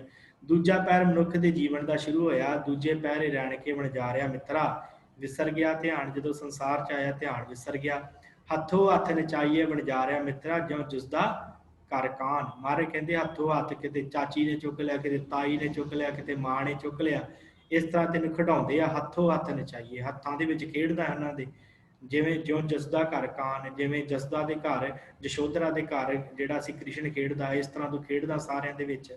ਹੱਥੋਂ ਹੱਥ ਨਚਾਈਏ ਪ੍ਰਾਣੀ, ਮਾਤ ਕਹਿ ਸੁਤ ਮੇਰਾ। ਹੱਥੋਂ ਹੱਥ ਨੱਚਦਾ ਹੈ ਤੂੰ ਸਾਰਿਆਂ ਦੇ, ਤੇ ਮਾਤਾ ਕਹਿੰਦੀ ਇਹ ਮੇਰਾ ਪੁੱਤਰ ਹੈ, ਬੜਾ ਸੋਹਣਾ ਲੱਗਦਾ। ਚੇਤ ਅਚੇਤ ਮੂੜ ਮਨ ਮੇਰੇ ਅੰਤ ਨਹੀਂ ਕਛ ਤੇਰਾ। ਮਹਾਰਾਜ ਕਹਿੰਦੇ ਚੇਤ ਉਸ ਪਰਮੇਸ਼ਰ ਨੂੰ, ਸਿਮਰ ਉਸ ਪਰਮੇਸ਼ਰ ਨੂੰ, ਤੇਰਾ ਮੇਰੇ ਅੰਤ ਨਹੀਂ ਕਛ ਤੇਰਾ। ਉਸ ਵਾਹਿਗੁਰੂ ਨੂੰ ਸਿਮਰਨਾ ਕਰ, ਚੇਤ ਅਚੇਤ ਮੂੜ ਮਨ ਮੇਰੇ, ਮੇਰੇ ਮਨਾ ਉਹਨੂੰ ਸਿਮਰਨਾ ਕਰ, ਅੰਤ ਨਹੀਂ ਕਛ ਤੇਰਾ। ਉਸ ਪਰਮੇਸ਼ਰ ਦਾ ਜਿਹੜਾ ਅੰਤ ਨਹੀਂ ਹੈ। ਜਿਨ ਰਚ ਰਚਿਆ ਤਿਸੇ ਨਾ ਜਾਣੇ, ਮਨ ਭੀਤਰ ਕਰ ਧਿਆਨ, ਕਹੋ ਨਾਨਕ ਪ੍ਰਾਣੀ ਦੂਜੇ ਪੈਰੇ ਵਿਸਰ ਗਿਆ ਧਿਆਨ। ਦੂਜੇ ਪੈਰ ਦੇ ਵਿੱਚ ਮਨੁੱਖ ਦਾ ਧਿਆਨ ਵਿਸਰ ਜਾਂਦਾ, ਮਾਇਆ 'ਚ ਲੱਗ ਜਾਂਦਾ, ਹੱਥੋਂ ਹੱਥਾਂ ਦੇ ਵਿੱਚ ਖੇਡਦਾ ਰਹਿੰਦਾ। ਫਿਰ ਤੀਜੇ ਪੈਰੇ ਰਹਿਣ ਕੇ ਵਣਜਾਰਿਆ ਮਿੱਤਰਾ, ਧਨ ਜੋਬਨ ਸਿਉ ਚਿੱਤ। ਫਿਰ ਇਹਦਾ ਚਿੱਤ ਜੋਬਨ, ਜੋਬਨ ਦਾ ਅਰਥ ਹੁੰਦਾ ਜਵਾਨੀ, ਜਵਾਨੀ ਦੇ ਵਿੱਚ ਇਹਦਾ ਚਿੱਤ ਲੱਗ ਗਿਆ, ਧਨ ਦੇ ਵਿੱਚ ਚਿੱਤ ਲੱਗ ਗਿਆ। ਧਨ ਜੋਬਨ ਸਿਉ ਚਿੱਤ, ਹਰ ਕਾ ਨਾਮ ਨ ਚੇਤੀ ਵਣਜਾਰਿਆ ਮਿੱਤਰਾ, ਬੱਧਾ ਛੁੱਟਿਆ ਜਿੱਤ। ਪਰਮੇਸ਼ਰ ਦਾ ਨਾਮ ਸਿਮਰਨਾ ਛੱਡ ਦਿੱਤਾ, ਜਿਹਦੇ ਨਾਲ ਬੱਝਾ ਛੁੱਟਣਾ ਸੀ ਉਸ ਨੂੰ ਛੱਡ ਦਿੱਤਾ ਹੈ। ਤੇ ਫਿਰ ਜੋਬਨ ਦਾ ਮਾਣ, ਜਵਾਨੀ ਦਾ ਮਾਣ ਹੰਕਾਰ ਹੈ, ਤੇ ਧਨ ਪਦਾਰਥਾਂ ਦਾ ਹੰਕਾਰ ਪੈ ਗਿਆ। ਹਰ ਕਾ ਨਾਮ ਨ ਚੇਤੇ ਪ੍ਰਾਣੀ, ਬਿਕਲ ਭਇਆ ਸੰਗ ਮਾਇਆ। ਹਰੀ ਦਾ ਨਾਮ ਨਹੀਂ ਚੇਤਦਾ, ਮਾਇਆ ਦੇ ਵਿੱਚ ਲੱਗਾ ਰਹਿੰਦਾ। ਧਨ ਸਿਉ ਰਾਤਾ ਜੋਬਨ ਮਾਤਾ, ਅਹਿਲਾ ਜਨਮ ਗਵਾਇਆ। ਧਨ ਦੇ ਵਿੱਚ ਰੱਤਾ ਰਹਿੰਦਾ, ਜੋਬਨ ਦੇ ਵਿੱਚ ਮਸਤ ਰਹਿੰਦਾ, ਜਵਾਨੀ ਦੇ ਵਿੱਚ ਬੜੀ ਜਵਾਨੀ ਭਰਵੀਂ ਆਈ ਆ, ਜਵਾਨੀ ਵੱਲ ਵੇਖ ਵੇਖ ਕੇ ਸ਼ੀਸ਼ੇ ਅੱਗੇ ਖੜਾ ਰਹਿੰਦਾ। ਅਹਿਲਾ ਜਨਮ ਗਵਾਇਆ, ਆਪਣਾ ਜਨਮ ਗਵਾ ਲੈਂਦਾ। ਇਸੇ ਤਰ੍ਹਾਂ ਧਰਮ ਸੇਤੀ ਵਪਾਰ ਨ ਕੀਤੋ, ਕਰਮ ਨਾ ਕੀਤੋ ਮਿੱਤ। ਕੋਈ ਧਰਮ ਦਾ ਵਪਾਰ ਨਹੀਂ ਕੀਤਾ, ਕੋਈ ਚੰਗਾ ਕਰਮ ਨਹੀਂ ਕੀਤਾ, ਕਰਮਾਂ ਨੂੰ ਆਪਣਾ ਮਿੱਤਰ ਨਹੀਂ ਬਣਾਇਆ। ਕਹੋ ਨਾਨਕ ਤੀਜੇ ਪੈਰੇ ਪ੍ਰਾਣੀ, ਧਨ ਜੋਬਨ ਸਿਉ ਚਿੱਤ। ਮਹਾਰਾਜ ਕਹਿੰਦੇ ਫਿਰ ਤੀਜੇ ਪੈਰੇ ਨੇ ਪ੍ਰਾਣੀ ਜਿਹੜਾ ਆ ਧਨ ਜੋਬਨ ਦੇ ਵਿੱਚ ਲੱਗਾ ਰਹਿੰਦਾ। ਫਿਰ ਉਸ ਤੋਂ ਬਾਅਦ ਚੌਥੇ ਪੈਰ, ਚੌਥਾ ਪੈਰ ਕੀ ਹੈ ਜੀਵਨ ਦਾ? ਚੌਥੇ ਪੈਰੇ ਰਹਿਣ ਕੇ ਵਣਜਾਰਿਆ ਮਿੱਤਰਾ, ਲਾਵੀ ਲੁਣਿਆ ਖੇਤ। ਫਿਰ ਜਿਹੜਾ ਹੈ ਨਾ ਚੌਥਾ ਪੈਰ ਆਇਆ ਤੇ ਫਿਰ ਜਮਾ ਨੇ ਜਿਹੜਾ ਹੈ ਉਹ ਖੇਤ ਮਿਲ ਲਿਆ। ਜਾ ਜਗ ਜੰਮ ਪਕੜ ਚਲਾਇਆ, ਵਣਜਾਰਿਆ ਮਿੱਤਰਾ ਕਿਸੇ ਨਾ ਦੇਣੀ ਭੇਤ। ਜਦੋਂ ਬੁਢੇਪਾ ਆ ਗਿਆ, ਤੇਰੇ ਸਰੀਰ ਚੋਂ ਰੂਹ ਕੱਢ ਲਈ, ਫਿਰ ਕਿਸੇ ਨੂੰ ਉਹਨਾਂ ਭੇਤ ਥੋੜੀ ਦੇਣਾ ਜਮਾ ਨੇ। ਭੇਤ ਜੇ ਤਾਂ ਹਰ ਕਿਸੇ ਨਾਲ ਮਿਲਿਓ, ਜਾਂ ਜੰਮ ਪਕੜ ਚਲਾਇਆ। ਕਿਸੇ ਨੂੰ ਭੇਦ ਨਹੀਂ ਦੇਣਾ ਕਿ ਕੀ ਹੁੰਦਾ ਹੈ ਮਨੁੱਖ ਦਾ ਮਰਨ ਤੋਂ ਬਾਅਦ। ਉਹ ਪਕੜ ਕੇ ਚਲਾਇਮਾਨ ਕਰਦੇ ਆ, ਅੱਗੇ ਲਾ ਕੇ ਤੋਰਦੇ ਆ ਫਿਰ ਜਾ। ਝੂਠਾ ਰਦਨ ਹੋਆ ਦੁਆਲੇ, ਖਿਨ ਮੈਂ ਭਇਆ ਪਰਾਇਆ। ਜਿਹੜੇ ਪਰਿਵਾਰ ਦੇ ਵਿੱਚ ਹੱਸਦਾ ਖੇਡਦਾ ਸੀ ਉਹ ਦੁਆਲੇ ਖੜੇ ਹੋ ਗਏ ਹੁਣ, ਤੇ ਲਾਗੇ ਲਾਗੇ ਬੈਠੇ ਝੂਠਾ ਰੁਦਨ, ਝੂਠਾ ਰੋਣਾ ਰੋਂਦੇ ਲਾਗੇ ਪਏ। ਸਾਈ ਵਸਤ ਪ੍ਰਾਪਤ ਹੋਈ ਜਿਸ ਨੂੰ ਲਾਇਆ ਹੇਤ, ਕਹੋ ਨਾਨਕ ਪ੍ਰਾਣੀ ਚੌਥੇ ਪੈਰੇ, ਲਾਵੀ ਲੁਣਿਆ ਖੇਤ। ਜਿਹੋ ਉਹੋ ਜੀ ਵਸਤ ਪ੍ਰਾਪਤ ਹੋ ਗਈ, ਜਿਹੋ ਜੀ ਨਾਲ ਉਹਨੇ ਹੇਤ, ਜਿਹੋ ਜੀ ਨਾਲ ਪ੍ਰੇਮ ਲਾਇਆ ਸੀ, ਉਹੋ ਜੀ ਅੱਗੇ ਜੁੱਡੀ ਪ੍ਰਾਪਤ ਹੋ ਗਈ। ਕਹੋ ਨਾਨਕ ਪ੍ਰਾਣੀ ਚੌਥੇ ਪੈਰੇ, ਲਾਵੀ ਲੁਣਿਆ ਖੇਤ। ਮਾਰੇ ਕਹਿੰਦੇ ਜਦੋਂ ਬੁਢੇਪਾ ਆ ਗਿਆ, ਮੌਤ ਹੋ ਗਈ, ਤੇ ਫਿਰ ਜਮਾ ਨੇ ਮਨੁੱਖ ਦਾ ਜਿਹੜਾ ਹੈ ਸਿਰ ਦੇ ਉੱਤੇ ਲਾਵੀ ਲੁਣਿਆ ਖੇਤ, ਭਾਵ ਜਿਹੜਾ ਖੇਤ ਨੂੰ ਮਿਣ ਕੇ ਵੱਢਿਆ ਜਾਂਦਾ ਨਾ, ਕਿ ਇੰਨਾ ਵੱਢਣਾ। ਫਿਰ ਪਰਮੇਸ਼ਰ ਜਿਹੜਾ ਹੈ, ਜਿਹੜੇ ਜੰਮ ਹਨ ਉਹ ਇਸ ਖੇਤ ਨੂੰ, ਸਰੀਰ ਰੂਪ ਖੇਤ ਨੂੰ ਮਿਣ ਕੇ ਵੱਢਣ ਵਾਸਤੇ ਤਿਆਰ ਬੈਠੇ ਹੁੰਦੇ। ਸੋ ਇਹ ਸਰੂਪ ਗੁਰਬਾਣੀ ਦੇ ਅੰਦਰ ਪੈਰਿਆਂ ਦਾ ਹੈ, ਪੈਰੇ ਸਰਲੀਖੇਟ ਜਿਹੜੀ ਬਾਣੀ ਹੈ। ਸੋ ਇਹਦੇ ਵਿੱਚ ਧੰਨ ਆਪਾਂ ਸ਼੍ਰੀ ਗੁਰੂ ਨਾਨਕ ਸਾਹਿਬ ਜੀ ਦੇ ਹੀ ਪੈਰੇ ਵਿਚਾਰੇ ਆ। ਇਸੇ ਤਰ੍ਹਾਂ ਹੀ ਗੁਰੂ ਰਾਮਦਾਸ ਜੀ ਦੇ ਇਸ ਤੋਂ ਅਗਲੇ, ਤੇ ਉਸ ਤੋਂ ਅਗਲੇ ਪੰਜਵੇਂ ਪਾਤਸ਼ਾਹ ਗੁਰੂ ਅਰਜਨ ਦੇਵ ਜੀ ਦੇ ਪੈਰੇ ਬਾਣੀ ਸਰਲੇਖ ਹੇਠ ਦਰਜ ਹੈ। ਆਪ ਜੀ ਸ੍ਰੀ ਰਾਗ ਦੇ ਵਿੱਚੋਂ 75 ਅੰਗ ਦੇ ਉੱਪਰ ਇਹ ਪੜ੍ਹ ਸਕਦੇ ਹੋ। ਸੋ ਅਗਲੀ ਬਾਣੀ ਜਿਹੜੀ ਹੈ ਉਸ ਬਾਣੀ ਦਾ ਨਾਮ ਹੈ ਪੱਟੀ। ਪੱਟੀ ਬਾਣੀ ਸ਼੍ਰੀ ਗੁਰੂ ਗ੍ਰੰਥ ਸਾਹਿਬ ਦੇ ਵਿੱਚ ਆਸਾ ਰਾਗ ਦੇ ਵਿੱਚ ਦਰਜ ਹੈ। ਦੋ ਪੱਟੀਆਂ ਮਿਲਦੀਆਂ, ਇੱਕ ਪੱਟੀ ਬਾਣੀ ਧੰਨ ਸ਼੍ਰੀ ਗੁਰੂ ਨਾਨਕ ਸਾਹਿਬ ਜੀ ਦੀ ਹੈ, ਤੇ ਦੂਸਰੀ ਪੱਟੀ ਬਾਣੀ ਹੈ ਧੰਨ ਸ਼੍ਰੀ ਗੁਰੂ ਅਮਰਦਾਸ ਜੀ ਦੀ।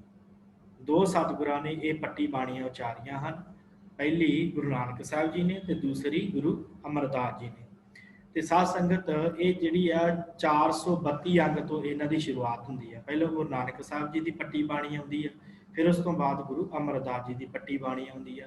ਗੁਰੂ ਨਾਨਕ ਸਾਹਿਬ ਦੀ ਪੱਟੀ ਬਾਣੀ ਦੇ ਜਿਹੜੇ ਆ ਉਹ ਕੁੱਲ ਸ਼ਬਦ ਜਾਂ ਪਦੇ ਕਹਿ ਲਓ, ਜਿਵੇਂ ਆਪਾਂ ਹੁਣੇ ਪਦਿਆਂ ਦੀ ਗੱਲ ਕੀਤੀ ਆ, ਉਹ ਕੁੱਲ ਪਦੇ ਜਿਹੜੇ ਆ 35 ਆ, ਤੇ ਗੁਰੂ ਅਮਰਦਾਸ ਜੀ ਦੀ ਜਿਹੜੀ ਬਾਣੀ ਹੈ ਉਹਦੇ 18 ਪਦੇ ਆ ਕੁੱਲ। ਦੋ ਪੱਟੀਆਂ ਮਿਲਦੀਆਂ ਆਸਾ ਰਾਗ ਦੇ ਵਿੱਚ, ਇੱਕ ਗੁਰੂ ਨਾਨਕ ਸਾਹਿਬ ਜੀ ਦੀ, ਦੂਸਰੀ ਗੁਰੂ ਅਮਰਦਾਸ ਜੀ ਦੀ।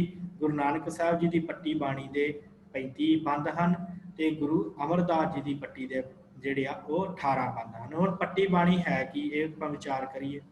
ਪੱਟੀ ਬਾਣੀ ਸਾਧ ਸੰਗਤ ਜਿਵੇਂ ਪੁਰਾਣੇ ਬਜ਼ੁਰਗਾਂ ਨੂੰ ਪਤਾ ਹੋਏਗਾ, ਜਦੋਂ ਸਕੂਲਾਂ ਦੇ ਵਿੱਚ ਪੜ੍ਹਨ ਜਾਇਆ ਕਰਦੇ ਸਾਂ ਤੇ ਉਦੋਂ ਇੱਕ ਫੱਟੀ ਦੇ ਦਿੰਦੇ ਹੁੰਦੇ ਸੀ ਜਿਹਦੇ ਉੱਤੇ ਵਰਨਮਾਲਾ ਲਿਖੀ ਜਾਂਦੀ ਸੀ। ਪੰਜਾਬ ਦੇ ਵਿੱਚ ਜ਼ਿਆਦਾਤਰ ਉਹ ਵਰਨਮਾਲਾ ਸ਼ਾਹੀ ਤੇ ਦਵਾਤਾਂ ਹੁੰਦੀਆਂ ਸਨ, ਉਹ ਫੱਟੀ ਦੇ ਉੱਤੇ ਆਪਾਂ ਵਰਨਮਾਲਾ ਲਿਖਦੇ ਸਾਂ, ਜਾਂ ਅੱਖਰਾਂ ਦਾ ਜੋੜ ਉਸ ਸਮੇਂ ਫੱਟੀਆਂ 'ਤੇ ਹੁੰਦਾ ਸੀ, ਸਲੇਟ ਵਗੈਰਾ ਨਹੀਂ ਸੀ ਹੁੰਦੀ, ਫੱਟੀਆਂ ਦੇ ਉੱਪਰ ਹੀ ਲਿਖਣਾ।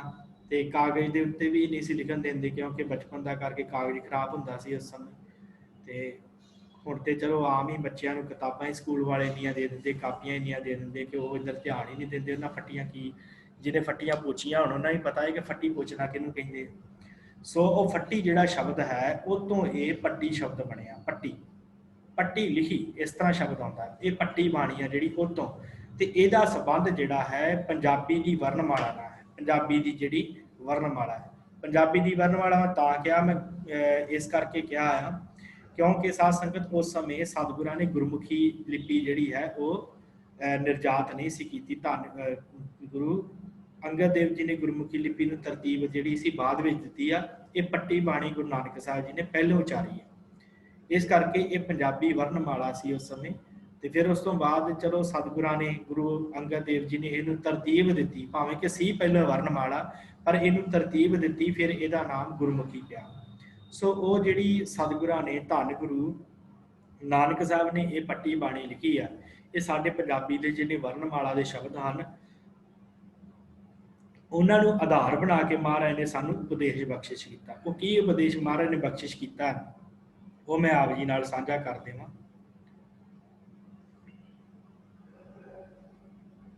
ਹਾਂਜੀ, ਆਸਾ ਰਾਗ ਦੇ ਵਿੱਚ ਮਹੱਲਾ ਪਹਿਲਾ ਪੱਟੀ ਲਿਖੀ, ਇੱਕ ਓੰਕਾਰ ਸਤਿਗੁਰ ਪ੍ਰਸਾਦ। ਸੱਸੈ ਸੋਏ ਸ੍ਰਿਸ਼ਟ ਜਿਨ ਸਾਜੀ, ਸਭਨਾ ਸਾਹਿਬ ਏਕ ਭਇਆ। ਹੁਣ ਸੱਸਾ ਸ਼ਬਦ ਇੱਥੇ ਵਰਤ ਕੇ ਉਪਦੇਸ਼ ਦਿੱਤਾ ਹੈ ਕਿ ਸੱਸੈ ਸੋਏ ਸ੍ਰਿਸ਼ਟ ਜਿਨ ਸਾਜੀ, ਜਿਨੇ ਪਰਮੇਸ਼ਰ ਨੇ ਸ੍ਰਿਸ਼ਟੀ ਸਾਜੀ ਹੈ। ਸੱਸੈ ਸੋਏ ਸ੍ਰਿਸ਼ਟੀ ਜਿਨ ਸਾਜੀ, ਸਭਨਾ ਸਾਹਿਬ ਏਕ ਭਇਆ। ਉਹ ਸਾਰਿਆਂ ਦਾ ਪਰਮੇਸ਼ਰ ਸਾਹਿਬ ਇੱਕੋ ਹੀ ਹੈ। ਸੇਵਤ ਰਹੇ ਚਿਤ ਜਿਨਕਾ ਲਾਗਾ, ਆਇਆ ਤਿਨਕਾ ਸਫਲ ਭਇਆ। ਜਿਹਨੇ ਸੇਵਦੇ ਆ, ਜਿਹੜੇ ਚੇਤੇ ਕਰਦੇ ਆ, ਜਿਨ੍ਹਾਂ ਦਾ ਮਨ ਪਰਮੇਸ਼ਰ ਨਾਲ ਲੱਗਾ, ਉਹਨਾਂ ਦਾ ਆਇਆ ਗਿਆ ਸਫਲ ਹੈ। ਮਨ ਕਾਹੇ ਮੂੜੇ ਭੂਲ ਮਨਾ, ਜਬ ਲੇਖਾ ਦੇਵੈ ਵੀਰਾ ਤੋ ਪੜਿਆ। ਇਹ ਰਹਾਉ ਦਾ ਬੰਦ ਹੈ ਇਹਦਾ, ਇਸ ਬਾਣੀ ਦਾ, ਕਿ ਤੈਨੂੰ ਲੇਖਾ ਦੇਣਾ ਪੈਣਾ। ਮਨ ਕਾਹੇ ਭੂਲੇ ਮੂੜ ਮਨਾ, ਕਿਉਂ ਭੁੱਲਦਾ ਹੈ ਤੂੰ ਵਿਕਾਰਾਂ ਦੇ ਵਿੱਚ। ਈਵੜੀ ਆਦ ਪੁਰਖ ਹੈ ਦਾਤਾ, ਆਪੇ ਸੱਚਾ ਸੋਈ। ਈਵੜੀ, ਈੜੀ ਸ਼ਬਦ, ਈਵੜੀ ਸ਼ਬਦ ਸੀ ਉਦੋਂ, ਆਪਾਂ ਹੁਣ ਈੜੀ ਕਹਿ ਦਿੰਦੇ ਆ, ਉਦੋਂ ਈਵੜੀ ਕਿਹਾ ਜਾਂਦਾ ਸੀ। ਈਵੜੀ ਆਦ ਪੁਰਖ ਹੈ ਦਾਤਾ, ਆਪੇ ਸੱਚਾ ਸੋਈ। ਇਹਨਾਂ ਅੱਖਰਾਂ ਮੈਂ ਜੋ ਗੁਰਮੁਖ ਬੂਝਿਆ, ਤਿਸ ਸਿਰ ਲੇਖ ਨਾ ਹੋਈ। ਮਹਾਰਾਜ ਕਹਿੰਦੇ ਜਿਹੜਾ ਅੱਖਰਾਂ ਦੁਆਰਾ ਪਰਮੇਸ਼ਰ ਨੂੰ, ਵਾਹਿਗੁਰੂ ਜੋ ਗੁਰਮੁਖ ਬੂਝਿਆ, ਜਿਹੜਾ ਗੁਰਮੁਖ ਪਰਮੇਸ਼ਰ ਨੂੰ ਬੁੱਝ ਲੈਂਦਾ, ਤਿਸ ਸਿਰ ਲੇਖ ਨਾ ਆਈ। ਉਹਦੇ ਸਿਰ ਦੇ ਉੱਤੇ ਕੋਈ ਲੇਖ ਨਹੀਂ ਹੁੰਦਾ, ਉਹਨੂੰ ਲੇਖਾ ਨਹੀਂ ਦੇਣਾ ਪੈਂਦਾ। ਲੇਖਾ ਦੇਵੇ ਵੀਰਾ ਤਾਂ ਪੜਿਆ, ਤੈਨੂੰ ਲੇਖਾ ਦੇਣਾ ਪੈਣਾ, ਪਰ ਜਿਹੜਾ ਗੁਰਮੁਖ ਹੁੰਦਾ ਉਹਨੂੰ ਲੇਖਾ ਨਹੀਂ ਦੇਣਾ ਪੈਂਦਾ। ਇਸ ਤਰ੍ਹਾਂ ਦੇਖੋ ਸੱਸਾ ਸ਼ਬਦ, ਈੜੀ ਸ਼ਬਦ ਮਹਾਰਾਜ ਨੇ ਵਰਤਿਆ। ਇਸੇ ਤਰ੍ਹਾਂ ਇਹ ਸਾਰੀ ਬਾਣੀ ਦੇ ਕੁੱਲ 35 ਬੰਦ ਹਨ, ਤੇ ਆਪਾਂ ਇਹ ਦੋ ਹੀ ਬੰਦ ਵਿਚਾਰੇ, ਰਹਾਉ ਦੇ ਬੰਦ ਅੱਗੇ ਏਕਾ ਲੱਗਾ, ਇਹ ਰਹਾਉ ਇਹਦਾ ਜਿਹੜਾ ਹੈ ਸਮੁੱਚੀ ਬਾਣੀ ਦਾ ਭਾਵ ਹੈ। ਸੋ ਇਹ ਸਤਿਗੁਰਾਂ ਨੇ ਪੰਜਾਬੀ ਦੀ ਵਰਣਮਾਲਾ ਨੂੰ ਆਧਾਰ ਬਣਾ ਕੇ ਇਹ ਸ਼ਬਦ ਦੀ ਰਚਨਾ ਕੀਤੀ ਹੈ। ਅੱਗੇ ਤੀਸਰੇ ਪਾਤਸ਼ਾਹ ਦੀ ਪੱਟੀ ਆਪ ਜੀ ਦੀ ਸਕਰੀਨ ਉੱਪਰ ਹੈ। ਰਾਗ ਆਸਾ ਮਹੱਲਾ ਤੀਜਾ ਪੱਟੀ ਗੁਰੂ ਅਮਰਦਾਸ ਮਹਾਰਾਜ ਜੀ ਦੀ 434 ਅੰਗ ਦੇ ਉੱਪਰ। 32 ਤੋਂ 33 ਦੇ ਉੱਤੇ ਧੰਨ ਗੁਰੂ ਨਾਨਕ ਦੇਵ ਜੀ ਦੀ ਪੱਟੀ ਹੈ, ਤੇ 34 ਅੰਗ ਦੇ ਉੱਤੇ ਗੁਰੂ ਅਮਰਦਾਸ ਜੀ ਦੀ ਬਾਣੀ ਪੱਟੀ ਹੈ। ਆਇਓ ਅੰਗੈ ਸਭ ਜਗ ਆਇਆ, ਕਾਖੇ ਘੰਗੈ ਕਾਲ ਭਇਆ। ਰੀਰੀ ਲੱਲੀ ਪਾਪ ਕਮਾਣੇ, ਪੜ ਅਵਗੁਣ ਗੁਣ ਵਿਸਰਿਆ। ਮਨ ਐਸਾ ਲੇਖਾ ਤੂੰ ਕੀ ਪੜਿਆ, ਲੇਖਾ ਦੇਣਾ ਤੇਰੇ ਸਿਰ ਰਹਿਆ ਰਹਾਉ। ਸਿੰਧਿਆਇਐ ਸਿਮਰੈ ਨਾਹੀ ਨੰਨੈ, ਨਾ ਤੁਧ ਨਾਮ ਲਿਆ। ਸ਼ਸ਼ੈ ਸ਼ੀਜੈ ਅਹਨਿਸ ਮੂੜੈ, ਕਿਛ ਛੂਟੈ ਜਮ ਪਾਕੜਿਆ। ਕਿਉਂ ਛੂਟੈ ਜਮ ਪਾਕੜਿਆ। ਦੇਖੋ ਸਤਿਗੁਰਾਂ ਨੇ ਇਹਦੇ ਵਿੱਚ ਸ਼ਬਦ ਵਰਤੇ ਆ, ਜਿਵੇਂ ਸ਼ਸ਼ਾ ਤੇ ਨੰਨਾ ਸ਼ਬਦ ਵਰਤਿਆ। ਇਸੇ ਤਰ੍ਹਾਂ ਸਮੁੱਚੀ ਬਾਣੀ ਦੇ ਵਿੱਚ ਸ਼ਬਦ ਵਰਤ ਕੇ ਮਹਾਰਾਜ ਨੇ ਸਮਝਾਇਆ ਕਿ ਮਨ ਐਸਾ ਲੇਖਾ ਤੂੰ ਕੀ ਪੜਿਆ, ਲੇਖਾ ਦੇਣਾ ਤੇਰੇ ਸਿਰ ਰਹਿਆ। ਜੇ ਤੂੰ ਪਰਮੇਸ਼ਰ ਨੂੰ ਨਹੀਂ ਸਿਮਰੇਗਾ, ਤੈਨੂੰ ਲੇਖਾ ਦੇਣਾ ਪੈਣਾ। ਸਿੰਧਿਆਇਆ ਸਿਮਰੈ ਨਾਹੀ ਨੰਨੈ, ਨਾ ਤੁਧ ਨਾਮ ਲਿਆ। ਤੂੰ ਪਰਮੇਸ਼ਰ ਦਾ ਨਾਮ ਨਹੀਂ ਲਿਆ। ਸਿੰਧਿਆਇਆ ਭਾਵ ਤੂੰ ਉੱਠ ਕੇ ਪਰਮੇਸ਼ਰ ਨੂੰ ਸਿਮਰਨ ਦਾ ਕੋਈ ਯਤਨ ਹੀ ਨਹੀਂ ਕੀਤਾ। ਇਸ ਤਰ੍ਹਾਂ ਮਹਾਰਾਜ ਨੇ ਇਸ ਬਾਣੀ ਦੇ ਅੰਦਰ ਇਹ ਉਪਦੇਸ਼ ਦਿੱਤਾ ਹੈ। ਦੋ ਪੱਟੀ ਬਾਣੀਆਂ ਸ੍ਰੀ ਗੁਰੂ ਗ੍ਰੰਥ ਸਾਹਿਬ ਜੀ ਦੇ ਅੰਦਰ ਦਰਜ ਹਨ। ਸੋ ਸਾਧ ਸੰਗਤ, ਅਗਲੀ ਜਿਹੜੀ ਬਾਣੀ ਹੈ ਉਹ ਬਾਣੀ ਹੈ ਅਲਾਹਣੀਆਂ।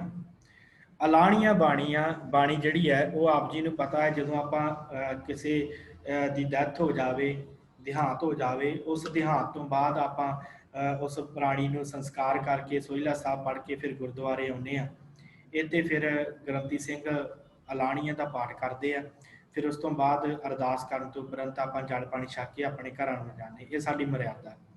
ਸੋ ਇਹ ਜਿਹੜਾ ਅਲਾਣੀਆਂ ਦਾ ਪਾਠ ਹੈ, ਇਹ ਅਲਾਣੀਆਂ ਹੈ ਕਿ ਇਹਦੇ ਨਾਲ ਆਪਾਂ ਥੋੜੀ ਜਿਹੀ ਗੱਲ ਵਿਚਾਰ ਲਈਏ ਕਿ ਸਾਧ ਸੰਗਤ ਪੁਰਾਣੇ ਸਮਿਆਂ ਦੇ ਵਿੱਚ ਜਦੋਂ ਕੋਈ ਮਰ ਜਾਂਦਾ ਸੀ, ਅੱਜ ਤੇ ਚਲੋ ਇੰਨਾ ਨਹੀਂ ਕਰਦੇ, ਰੌਣਾ ਪਿੱਟਣਾ ਇੰਨਾ ਨਹੀਂ ਹੁੰਦਾ। ਪੁਰਾਣੇ ਸਮਿਆਂ 'ਚ ਇੱਕ ਵਿਸ਼ੇਸ਼ ਤੌਰ ਦੇ ਉੱਤੇ ਨੈਣ ਸੱਦੀ ਜਾਂਦੀ ਸੀ, ਜੋ ਵਿਸ਼ੇਸ਼ ਤੌਰ ਦੇ ਉੱਤੇ ਰੋਂਦੀ ਹੁੰਦੀ ਸੀ ਬੈਠ ਕੇ। ਉਹਨੇ ਰੋਣਾ ਹੇਕ ਲਾ ਕੇ, ਤੇ ਉਹ ਰੋਣ ਦੇ ਵਿੱਚ ਜ਼ਿਆਦਾਤਰ ਨਹੀਂ ਪਤਾ ਲੱਗਦਾ ਹੁੰਦਾ ਸੀ, ਉਹ ਮਿਣ ਮਿਣ ਕਰਕੇ ਰੋਂਦੀ ਹੁੰਦੀ ਸੀ। ਤੇ ਉਹਦੇ ਵਿੱਚ ਜਿਹੜਾ ਬੰਦਾ ਮਰਿਆ ਹੁੰਦਾ ਸੀ, ਭਾਵੇਂ ਉਹ ਬਜ਼ੁਰਗ ਹੋਵੇ, ਭਾਵੇਂ ਉਹ ਜਵਾਨ ਹੋਵੇ, ਭਾਵੇਂ ਬੱਚਾ ਹੋਵੇ, ਉਹ ਜਿਹੜਾ ਵੀ ਮਰਿਆ ਉਹਦੇ ਗੁਣਾਂ ਨੂੰ ਵਿੱਚ ਬੋਲਦੀ ਬੋਲਦੀ ਕਿ ਤੂੰ ਇੰਨਾ ਚੰਗਾ ਹੁੰਦਾ ਸੀ, ਤੂੰ ਆਹ ਕਰਦਾ ਹੁੰਦਾ ਸੀ, ਇੱਦਾਂ ਕਰਦੀ ਕਰਦੀ ਉਹ ਰੋ ਪੈਂਦੀ ਤੇ ਇੱਕ ਲੰਬੀ ਏਕ ਲੈ ਜਾਂਦੀ ਰੋਂਦੀ ਰੋਂਦੀ। ਤੇ ਜਦੋਂ ਉਹ ਰੋਂਦੀ ਤੇ ਉਹਦੇ ਪਿੱਛੇ ਪਰਿਵਾਰ ਵੀ ਸਾਰਾ, ਜਿਹੜੀਆਂ ਤੀਵੀਆਂ ਹੁੰਦੀਆਂ ਉਹਦੇ ਲਾਗੇ ਲਾਗੇ ਬੈਠੀਆਂ ਹੁੰਦੀਆਂ ਸਨ, ਉਹ ਵੀ ਫਿਰ ਉਹਦੇ ਵਾਂਗੂ ਹੀ ਰੋਂਦੀਆਂ ਉੱਚੀ ਸਾਰੀ।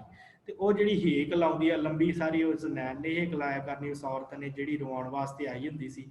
ਆਪ ਉਹਨੇ ਮੂੰਹ ਤੇ ਪਰਦਾ ਲਿਆ ਹੁੰਦਾ ਸੀ, ਪਤਾ ਨਹੀਂ ਆਪ ਰੋਂਦੀ ਕਿ ਨਹੀਂ ਰੋਂਦੀ, ਪਰ ਉਹਦਾ ਕੰਮ ਹੁੰਦਾ ਸੀ ਕਿ ਸਾਰਿਆਂ ਨੂੰ ਜਿਹੜਾ ਆ ਇਹਦੇ ਗੁਣ ਦੱਸ ਕੇ ਤੇ ਰਵਾਉਣਾ ਹੈ।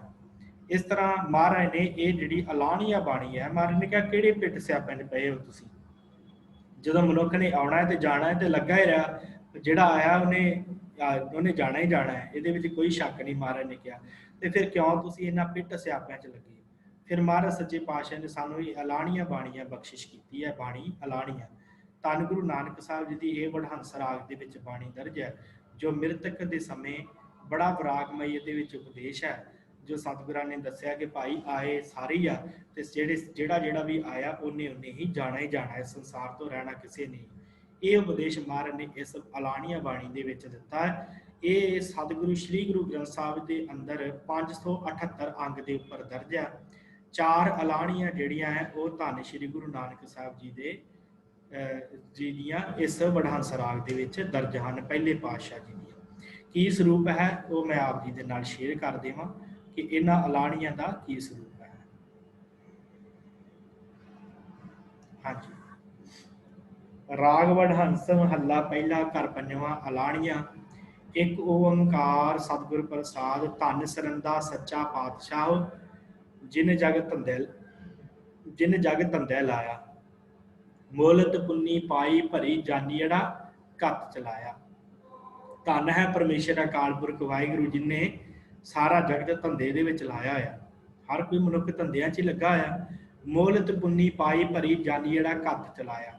ਮਹਾਰਾਜ ਕਹਿੰਦੇ ਜਦੋਂ ਸਾਰਾ ਕੁਝ ਖਤਮ ਹੋ ਗਿਆ, ਫਿਰ ਜਾਨੀ ਜਿਹੜਾ ਘੱਤ ਚਲਾਇਆ, ਫਿਰ ਮਨੁੱਖ ਚਲਾਇਮਾਨ ਹੋ ਜਾਂਦਾ, ਇੱਥੇ ਚਲਾ ਜਾਂਦਾ। ਜਾਨੀ ਘੱਤ ਚਲਾਇਆ, ਲਿਖਿਆ ਆਇਆ ਰੁੰਨੇ ਵੀਰ ਸਵਾਏ। ਮਹਾਰਾਜ ਕਹਿੰਦੇ ਜਿਹੜਾ ਜਾਨੀ ਸੀ, ਜਿਹੜਾ ਪਿਆਰਾ ਸੀ, ਉਹ ਘੱਤ ਚਲਾਇਆ, ਉਹ ਇੱਥੇ ਚੱਲ ਪਿਆ, ਉਹਦੀ ਮੌਤ ਹੋ ਗਈ, ਇੱਥੋਂ ਚੱਲ ਪਿਆ, ਲਿਖਿਆ ਆਇਆ, ਕਿਉਂਕਿ ਲਿਖਿਆ ਸੀ ਉਹਦੇ ਮਸਤਕ ਦਾ, ਉਹ ਲਿਖਿਆ ਆ ਗਿਆ ਪ੍ਰਮਾਣਾ। ਤੇ ਫਿਰ ਰੁੰਨੇ ਵੀਰ ਸਵਾਏ, ਜਿਹੜੇ ਪਿੱਛੇ ਵੀਰ ਸਨ ਉਹ ਰੋਣ ਲੱਗ ਪਏ। ਰੁੰਨੇ ਵੀਰ ਸਵਾਏ, ਸਵਾਏ ਸਾਰਾ ਪਰਿਵਾਰ ਫਿਰ ਰੋਣਾ ਸ਼ੁਰੂ ਹੋ ਗਿਆ। ਕਾਇਆ ਹੰਸ ਥੀਆ ਵਿਛੋੜਾ, ਜਾਂ ਦਿਨ ਪੁੰਨੇ ਮੇਰੀ ਮਾਏ। ਮਾਰੇ ਕਹਿੰਦੇ ਇਹ ਭਾਈ ਸਰੀਰ ਜਿਹੜਾ ਹੈ ਨਾ, ਕਾਇਆ ਹੰਸ, ਹੰਸ ਕੀ ਆਤਮਾ, ਥੀਆ ਵਿਛੋੜਾ, ਇਹ ਸਰੀਰ ਨੂੰ ਆਤਮਾ ਨੇ ਵਿਛੋੜਾ ਦੇ ਦਿੱਤਾ। ਜਾਂ ਦਿਨ ਪੁੰਨੇ ਮੇਰੀ ਮਾਏ, ਮੇਰੀ ਮਾਏ, ਜਦੋਂ ਮਨੁੱਖ ਦੇ ਦਿਨ ਪੂਰੇ ਹੋ ਗਏ ਤੇ ਉਹ ਇਸ ਸਰੀਰ ਨੂੰ ਛੱਡ ਕੇ ਤੁਰ ਪਿਆ। ਜਿਹਾ ਲਿਖਿਆ ਤੇਹਾ ਪਾਇਆ, ਜਿਹਾ ਪੁਰਬ ਕਮਾਇਆ। ਮਾਰੇ ਕਹਿੰਦੇ ਫਿਰ ਜਿਹਾ ਉਹਨੇ ਆਪਣੇ ਕਰਮਾਂ 'ਚ ਲਿਖਿਆ, ਪਰਮੇਸ਼ਰ ਨੇ ਜਿਹਾ ਲਿਖਿਆ ਤੇਹਾ ਪਾਇਆ, ਉਹ ਜਿਹਾ ਉਹਨੇ ਇਸ ਸੰਸਾਰ ਦੇ ਉੱਤੇ ਕਾਰਜ ਕੀਤੇ ਉਹ ਕੁਝ ਹੀ ਪਾਇਆ। ਤੇ ਜਿਹਾ ਪੁਰਬ ਕਮਾਇਆ, ਤੇ ਜੋ ਕੁਛ ਉਹਨੇ ਪਿਛਲੇ ਕਰਮਾਂ ਦਾ ਕੀਤਾ ਸੀ, ਜੋ ਪੁਰਬ ਕਮਾਇਆ ਸੀ, ਉਹਦਾ ਕਰਕੇ ਇਹਨੂੰ ਸਰੀਰ ਮਿਲਿਆ ਸੀ। ਤੇ ਫਿਰ ਮਸਤਕ ਤੇ ਲੇਖ ਪਿਆ ਤੇ ਇੱਥੇ ਆਇਆ ਸੀ, ਤੇ ਇਸੇ ਤਰ੍ਹਾਂ ਇੱਥੋਂ ਚੱਲ ਪਿਆ। ਇਹਦੇ ਵਿੱਚ ਰੋਣ ਵਾਲੀ ਕਿਹੜੀ ਗੱਲ ਹੋਈ? ਸਾਰਾ ਕੁਛ ਤੇ ਇਸ ਪਰਮੇਸ਼ਰ ਨੇ ਬਣਾਇਆ। ਧੰਨ ਸਰੰਦਾ ਸੱਚਾ ਪਾਤਸ਼ਾਹ, ਜਿਨ ਜਗਤ ਧੰਦੇ ਲਾਇਆ। ਮਹਾਰਾਜ ਕਹਿੰਦੇ ਸਾਰਾ ਜਗਤ ਧੰਦੇ ਵਿੱਚ ਉਸ ਪਰਮੇਸ਼ਰ ਨੇ, ਪਾਤਸ਼ਾਹ ਨੇ ਲਾਇਆ ਹੋਇਆ ਹੈ। ਸੋ ਇਸ ਤਰ੍ਹਾਂ ਸਤਿਗੁਰਾਂ ਨੇ ਇਸ ਬਾਣੀ ਦੇ ਅੰਦਰ, ਇਹਦੇ ਕੁੱਲ ਜਿਹੜੇ ਹਨ ਬਾਣੀ ਦੇ, ਅਲਾਣੀਆਂ ਬਾਣੀ ਦੇ ਕੁੱਲ 4 ਸ਼ਬਦ ਹਨ। ਸਾਧ ਸੰਗਤ 4 ਸ਼ਬਦ ਅਲਾਣੀਆਂ ਬਾਣੀ ਦੇ ਸਰਲੇਖ ਹੇਠ ਧੰਨ ਗੁਰੂ ਨਾਨਕ ਸਾਹਿਬ ਜੀ ਦੇ ਦਰਜ ਹਨ। ਸੋ ਆਪ ਜੀ ਨੇ ਇਸ ਬਾਣੀ ਨੂੰ 578 ਅੰਗ ਦੇ ਉੱਤੇ ਤੁਸੀਂ ਪੜ੍ਹ ਸਕਦੇ ਹੋ, ਵਿਚਾਰ ਸਕਦੇ ਹੋ। ਸੋ ਇਸ ਤੋਂ ਬਾਅਦ ਸਾਧ ਸੰਗਤ ਅਗਲੀ ਜਿਹੜੀ ਬਾਣੀ ਹੈ ਉਹ ਹੈ ਘੋੜੀਆਂ। ਘੋੜੀਆਂ ਬਾਣੀ ਜਿਹੜੀ ਹੈ ਇਹ ਗੁਰੂ ਰਾਮਦਾਸ ਜੀ ਦੇ 2 ਸ਼ਬਦ ਹਨ। ਘੋੜੀਆਂ ਬਾਣੀ ਕੀ ਹੈ? ਘੋੜੀਆਂ ਬਾਣੀ ਆਪਾਂ ਜਦੋਂ ਬੱਚੇ ਦਾ ਵਿਆਹ ਧਰਦੇ ਆ, ਸੁਹਾਗ ਤੇ ਘੋੜੀਆਂ ਗਾਈਆਂ ਜਾਂਦੀਆਂ। ਜਦੋਂ ਲੜਕੇ ਦਾ ਵਿਆਹ ਰੱਖਿਆ ਜਾਂਦਾ ਉਦੋਂ ਘੋੜੀਆਂ ਗਾਈਆਂ ਜਾਂਦੀਆਂ, ਤੇ ਉਹ ਘੋੜੀਆਂ ਸ਼ਾਮ ਨੂੰ ਬੀਬੀਆਂ ਰਲ ਕੇ ਤੇ ਉਸ ਬੱਚੇ ਦੀ ਉਸਤਤ ਕਰਦੀਆਂ, ਤੇਰਾ ਸਿਹਰਾ ਬੜਾ ਸੋਹਣਾ ਹੈ, ਤੇਰੀ ਘੋੜੀ ਬੜੀ ਸੋਹਣੀ ਹੈ ਤੇ ਤੂੰ ਚੜ੍ਹਨਾ, ਇਸ ਤਰ੍ਹਾਂ ਕਰਕੇ ਉਹਦੀ ਉਸਤਤ ਕਰਦੀਆਂ। ਤੇ ਮਹਾਰਾਜ ਨੇ ਕਿਹਾ ਕਿ ਭਾਈ ਇਹ ਜਿਹੜਾ ਸਰੀਰ ਤੈਨੂੰ ਮਿਲਿਆ ਨਾ ਗੁਰੂ ਰਾਮਦਾਸ ਮਹਾਰਾਜ ਸੱਚੇ ਪਾਤਸ਼ਾਹ, ਮਹਾਰਾਜ ਕਹਿੰਦੇ ਇਹ ਵੀ ਇੱਕ ਘੋੜੀ ਆ, ਜਿਹੜਾ ਸਰੀਰ ਹੈ ਇਹਦੇ ਤੇ ਆਤਮਾ ਰੂਪੀ ਤੂੰ ਸਵਾਰ ਹੋਇਆ, ਤੇ ਇਹਦੇ ਉੱਤੇ ਤੂੰ ਸਵਾਰ ਹੋਇਆ ਤੇ ਇਹਨੂੰ ਤੂੰ ਜਿਹੜਾ ਘੋੜੀ ਦੇ ਉੱਤੇ ਚੜ੍ਹ ਕੇ ਤੂੰ ਪਰਮੇਸ਼ਰ ਨੂੰ ਪਾਉਣਾ ਹੈ। ਇਹ ਨਾ ਹੋਵੇ ਕਿ ਤੈਨੂੰ ਜਿਹੜਾ ਹੈ ਇਹ ਸਰੀਰ ਆਪਣੇ ਹੇਠਾਂ ਹੀ ਨੱਪ ਲਵੇ, ਤੂੰ ਵਿਕਾਰਾਂ ਦੇ ਵਿੱਚ ਹੀ ਲੱਗਾ ਰਵੇਂ, ਇੰਦਰੀਆਂ ਦਾ ਰਾਸੀ ਮਾਣੀ ਜਾਵੇਂ, ਕਿਤੇ ਘੋੜੇ ਦੇ ਉੱਤੇ ਚੜ੍ਹਨਾ ਇਹ ਨਾ ਹੋਵੇ ਤੂੰ ਘੋੜੇ ਦੇ ਥੱਲੇ ਹੀ ਲੱਗਾ ਰਵੇਂ ਤੇ ਘੋੜਾ ਤੇਰੇ ਉੱਤੇ ਬੈਠਾ ਰਵੇ। ਇਸ ਤਰ੍ਹਾਂ ਨਾ ਕਰੀ, ਤੂੰ ਇਸ ਘੋੜੀ ਦੇ ਉੱਤੇ ਚੜ੍ਹਨਾ ਹੈ, ਇਹਦੇ ਉੱਤੇ ਬੈਠਣਾ ਹੈ। ਸੋ ਮਹਾਰਾਜ ਨੇ ਇਹ ਜਿਹੜਾ ਘੋੜੀਆਂ ਬਾਣੀ ਹੈ ਧੰਨ ਸ਼੍ਰੀ ਗੁਰੂ ਗ੍ਰੰਥ ਸਾਹਿਬ ਜੀ ਦੇ ਅੰਦਰ ਇਸੇ ਹੀ ਵਡਹੰਸ ਰਾਗ ਦੇ ਵਿੱਚ 575 ਅੰਗ ਦੇ ਉੱਤੇ ਦਰਜ ਹੈ।